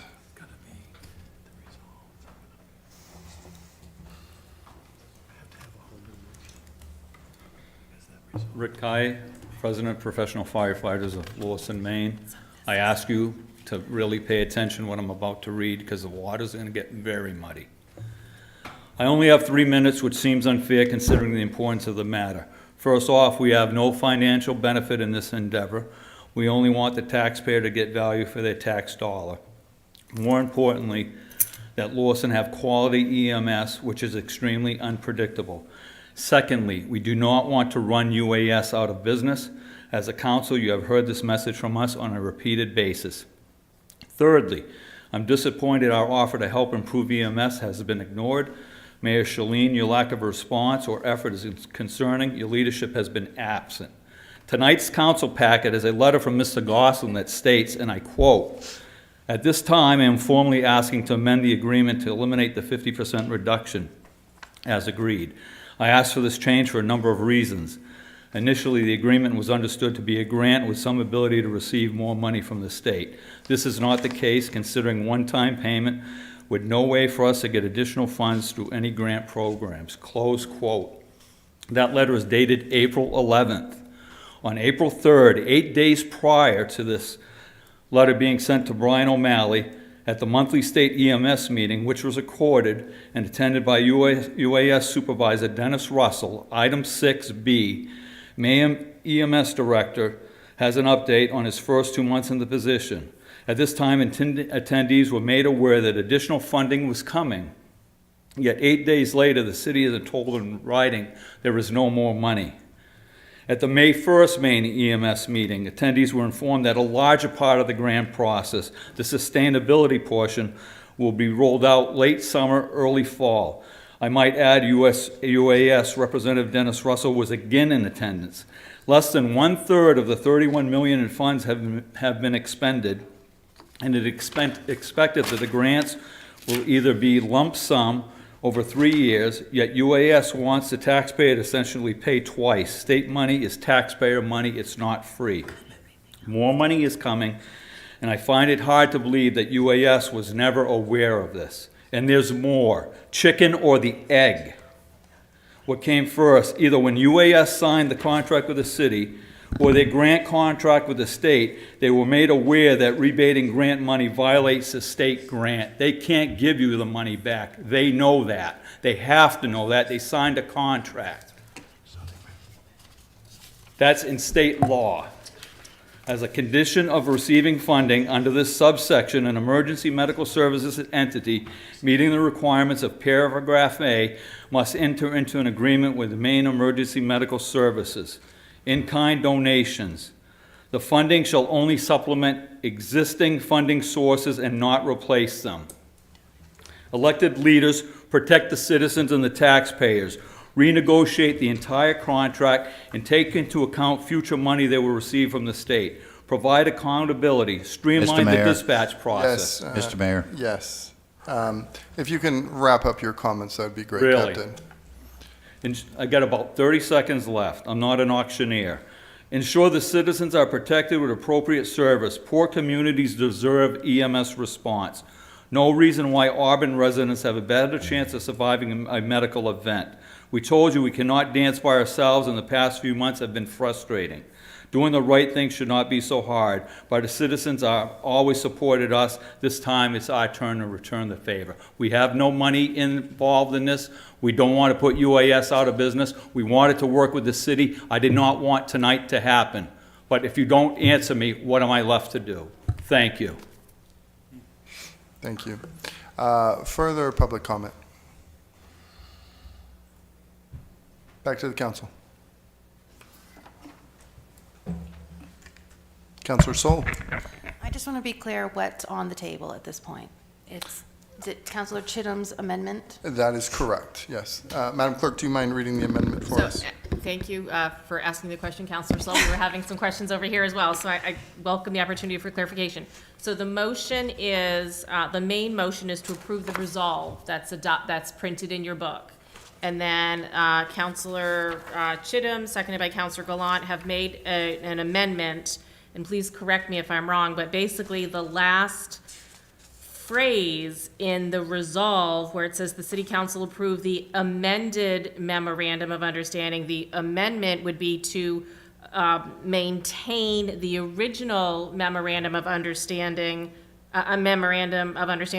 with the exception of amending section 3, and in section 3, after the phrase first day of each month per year respectively, to add the phrase, insert the phrase, the $200,000 subsidy received by United Ambulance Service from the state of Maine in fiscal year 2024 shall be exempted from this subtraction provision.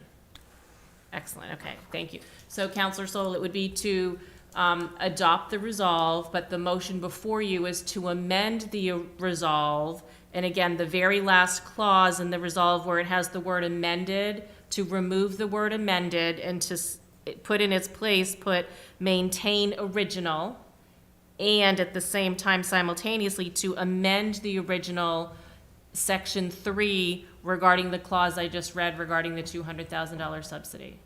Clear as mud, I know. When you were reading your amendment, you were saying one time. So this one time, so you don't have to give back the 100,000. Is that what you're saying? And then moving forward, it's going to go back to the 50% and remain. Is that what we're saying? Or is that what you're saying? If I could respond, Mr. Mayor, yes. That's exactly right. I'd like to address a point that Mr. Kyer mentioned. We are not asking for, and the memorandum does not say that UAS gives money back to the city. What it does say is that the city's monthly contribution to UAS, totaling $360,000 a year, is reduced by 1/2 per month, is reduced by the amount of money that United Ambulance has received from the state. So, Captain, thank you. Please continue, Councilor yeah, Chittum. thank you. I'm not going to engage in debate with you. That's against the rules, but I would be happy to talk with you after the meeting. I think we should. The intent of all of this parliamentary language is to say that the memorandum remains in place, unchanged, except for the fact that the $200,000 that has already been received by UAS this year is exempted from that provision that the city reduce its contribution, its monthly contribution, by half of that amount over the course of a year.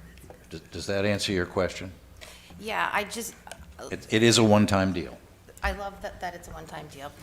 I just want to be sure that we have had a lot of emails, a lot of complaints about times, about even the way people are being treated when you're going to the calls. And it's just, it doesn't make me feel really good that that's what's happening. I don't want to run you out of town. We need services, and I don't want us to be left unprotected, but I want to know how we can fix those problems. How we can avoid having you come back. Not that I don't want you to come back, but avoid this. Like, it seems like this just keeps happening.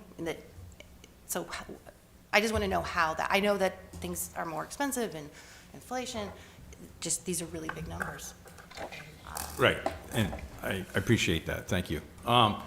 In regards to those complaints or issues like that, it's really hard to address anything like that as hearsay versus not. Right. You know, we deal with exact. It's interesting to find out that, you know, we're giving out those numbers is really difficult because we're HIPAA, and we can't give that information out per se. So if people are calculating numbers or talking about certain numbers of transport times that didn't exist or exist, it's hard to get because we didn't give it out because we can't. But having said that, to become transparent and to make sure that we have our QI, we have an internal QI system where we review that to make sure that we have to do that. So by Maine EMS rules, we have to have a certain amount of calls, meet a certain amount of average time response. And then we set that, our own response time, per inside. And then that gets reviewed, it gets reviewed by our QI manager to make sure that we're making sure that those calls are being met. If there are any issues that come up, any issues regarding patient care or times or whatnot, that automatically gets flagged and gets reviewed, especially if we hear or know about it. And then we conduct an investigation. So we have to answer to my board, I have to answer to our medical control, which is Dr. D'Alessandro, and our QI manager to make sure, in case that there's an issue, so that we can make sure that there's no license issue that's going on or patient care issue. So all of those things are being met. We're very transparent with that. We invited the council to come in and go through the process and again, extend that invitation to you. And again, as far as transparency, we added Brian O'Malley as a board member. So he has that transparency. So for me, he's that connection to you guys. I mean, I think the trust is connected there in a sense that Brian can see what we see, and he can see exactly that we're doing what we're supposed to be doing. You know, we're a not-for-profit. We're not there are for-profit ambulance services. We are not-for-profit. Our goal is patient care, and we're owned by 2 hospitals. So we have to answer to a lot of people.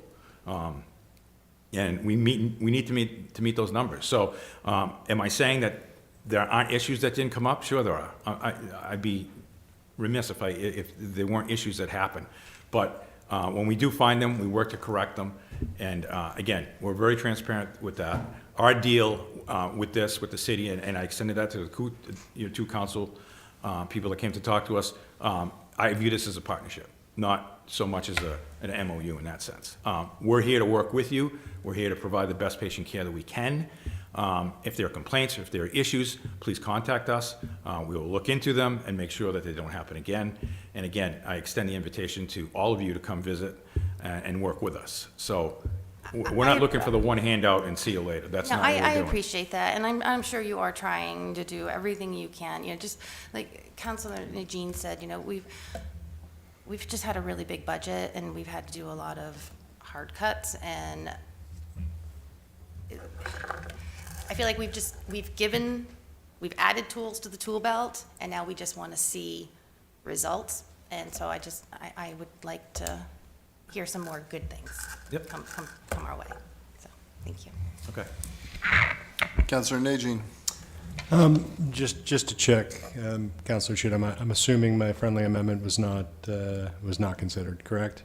I missed it. Would you repeat it, please? That the MOU be modified so that the 9/11 Communication Center, the Lewiston Auburn Polling Communication Center does dispatch for UAS.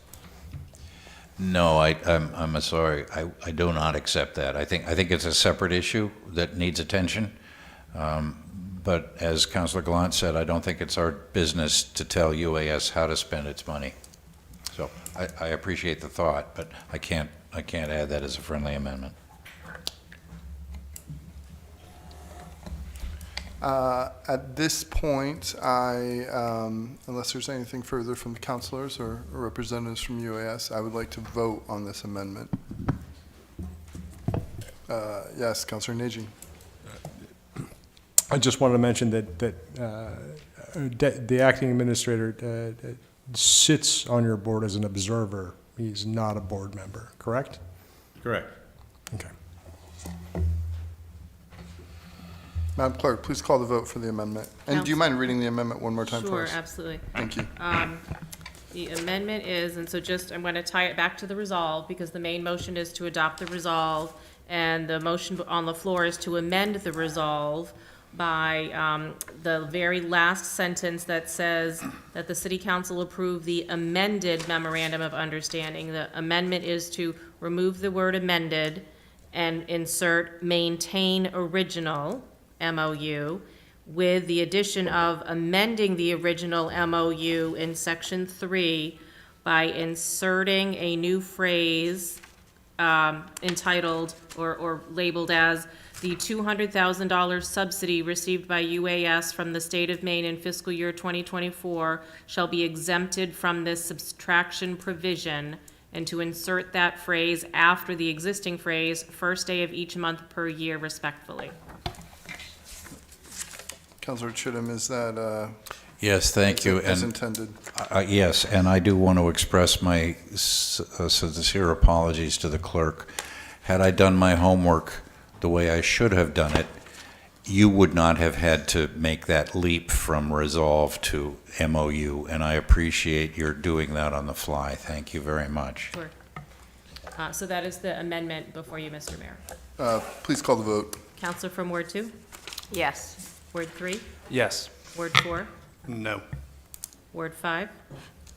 Yes. Ward 6? Yes. Ward 7? No. Ward 1? Absolutely not. Motion passed by a vote of 4-3. Now we're up to the main motion. The main motion as amended, yes. Thank you. And I appreciate Councilor Chittum's amendment and an effort to move this item forward this evening. And I have a few questions. I don't suppose that you have the answers tonight, but if you could, I guess, get back to me or email us later, that would be great. I would like to know, do you keep track of the times that you've needed to call for mutual aid? Yes. Okay. So, I would like, let's say for the past, I don't know if it's possible to go back 5 years, the amount of service calls that we've had for UAS, and then the amount of times that we've had to call for mutual aid for each of those years, and then the amount of times that we've gone out on mutual aid to surrounding towns and municipalities. What do you mean by we? By you, Oh, sorry. okay. Times we went Yes, to you, Auburn or- UAS, yes, if you had to go to Turner or, yeah. And would you want the reciprocal with that as well? You know, for example, so last month, we keep track of different mutual aids. So I think, there was a question about us going to Auburn coming here, Auburn. Yes, the times that we've needed mutual aid for municipalities and the times that we've rendered mutual aid to other municipalities. Yeah, I would like to see that data. And I understand it is ambulance service is a tough business these days with largely static reimbursement rates. What maybe this is an overarching question that can't really be answered tonight, but so what's going to give? Because costs increase and reimbursement rates remain the same. Like, what is the prognosis for ambulance service? In general. There's a Medicare We move this review. question. That's not part of the resolution, what we're doing tonight. It's already 10-something. another We night. have a motion to move the question. Do we have a second? Councilor Najin, are you seconding that? Yep. Okay. Madam Clerk, I understand we are heading straight to vote in that case? Yes, so there's a motion to move the question. It does require a 2/3 vote in order to pass. Are you ready? Please call the vote. Counselor from Ward 1? I'm sorry, Counselor from Ward 2? Yes. Ward 3? No. Ward 4? No. Ward 5? I'm sorry, this is to move? To move the question, to stop discussion and debate on this and to go to immediate vote. Yes. Ward 6? Yes. Ward 7? Yes. Ward 1? Yes. Motion passes by a vote of 5-2. So now the motion before you is to approve the main motion, which you did amend, so to approve the main motion and the main resolve. Counselor from Ward 2? Yes. Ward 3, Yes. Ward 4, No. Ward 5, Yes. Ward 6, Yes. Ward 7, No. Ward 1. No. Motion passed by a vote of 4 to 3. Thank you all for being here. Thank you. Yeah, thank you. We have already done item 21, and so I think we're up to reports and updates. Thank you. Mr. Mayor? One second. Counselor Nagy? I would just like to add on the information that you requested from UAS, and maybe you can send them an email afterwards, but we don't need to get numbers for mutual aid from cities that pay them for service. So, Thank you. Counselor Chittum, yes. Yes, I'd just like to clarify what happens now. The memorandum of understanding has been amended. That's going to be typed up, and staff will take care. I'll sign that, and I'll have Paul sign that. Okay, thank you. Yes, further reports and updates from counselors. Counselor Gallant? Yeah, from the seniors, we still have our survey out there. It ends on Friday this week, so if you haven't taken the survey, it's online, it's in different locations. You can get a paper copy here at the city. We are trying to find out from our seniors what kind of activities, what kind of a building, what kind of place they like to have here in the city of Lewiston for us to be able to partake in and do things. Thank you. Counselor Harriman? Thank you. Yes, from the school committee, we had our last meeting last night. We approved the hiring of a principal for Connors Elementary. So Deb Rodriguez is starting there at the, I believe, the end of this current school year. She'll finish up her previous job.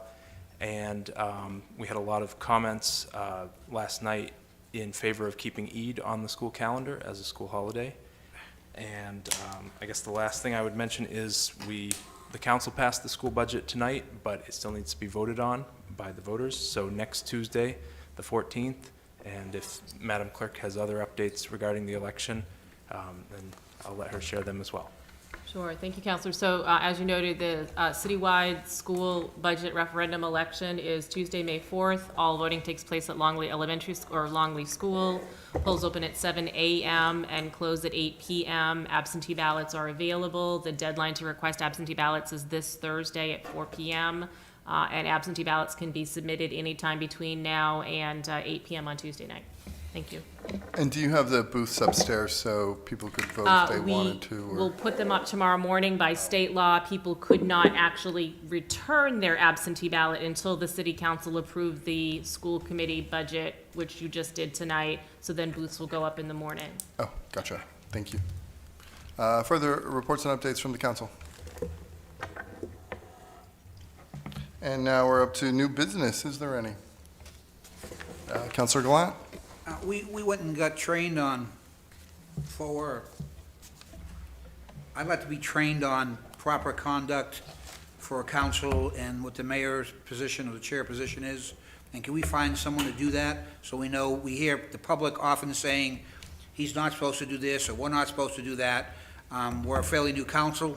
Some of us have been involved with this before, but it's possible maybe the assistant deputy administrator can find somebody that could train us, whether it's our lawyer, whether it's somebody, so we know procedurally wise, and we're not calling each other out sometimes like we do. Thank you.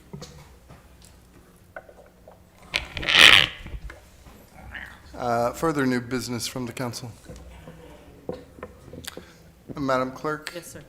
I believe at this point, sorry, Counselor Roy, did you have something? Can I ask a question? Have at it. I don't know if you have the answer to this. It's not actually new business. When do we discuss with United their contracts or what we do with them?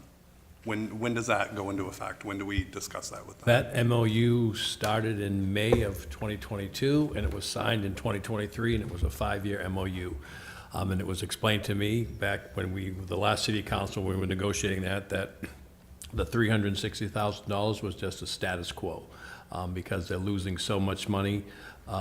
It wasn't to increase the service. When we were in negotiations with them over this MOU, I did ask for what it would cost to have a rig or an ambulance just housed in Lewiston and never leave. And to get a new rig and have it outfitted, this was 2 years ago, was a little over $400,000. And then to have it operated 24 hours a day, 7 days a week in the city was a little over $1 million. So you're looking at close to $1.5 million to just have one truck that was dedicated here. So we've never paid them any money, and this is just something that's new happened. And as Maria Higgins pointed out, the first year they gave $100,000. And we pay them monthly, so if there is issues or they do get money in, it's not like they're giving us money back. We wouldn't pay them the 20-some-odd thousand dollars, whatever it is, that we're paying $27,000 a month. So that's a 5-year MOU that we've signed with them back in 2023. And remind me, when does that go up for bid, or do we have that up for bid? Do people bid on that, or do we just stay with them? That's a memorandum of understanding, Counselor, that they came to us saying because they were losing so much money. There's no other game in town that they have a monopoly on that, and if we're unhappy with their services, well, if they fold up, we're going to have to start our own, which, estimates, I guess, could be anywhere from $13 to $15 million just to get us started. So I'm not sure that's a direction we can head right now as a city. Just asking. Thank you for the information. Councillor Najin. At some point, I think we should probably follow up on all of that, because we could certainly RFP out another service. And then also, Auburn runs its own EMS service. We have many intermunicipal agreements with the city of Auburn. And there are other options as well, just to put that forward. But again, probably not tonight. It's probably not the best time to talk about that. I'm just saying, at some point, we should probably workshop some of these pieces. I could set that for workshop. I'm not really sure what topic, Counselor. It's the United Ambulance, and unless we want to start our own. I know when Auburn started their own, I believe they parked a fire truck, and I don't think that's something we as a city want to do, to reduce our firefighters to do that. How many, thank you, Administrator O'Malley. How many ambulances does Auburn run over there? Perhaps our deputy fire chief may have that information. I see him still sitting in the audience, if he could come up to the podium. I know it's getting late, but this is the last question, I promise.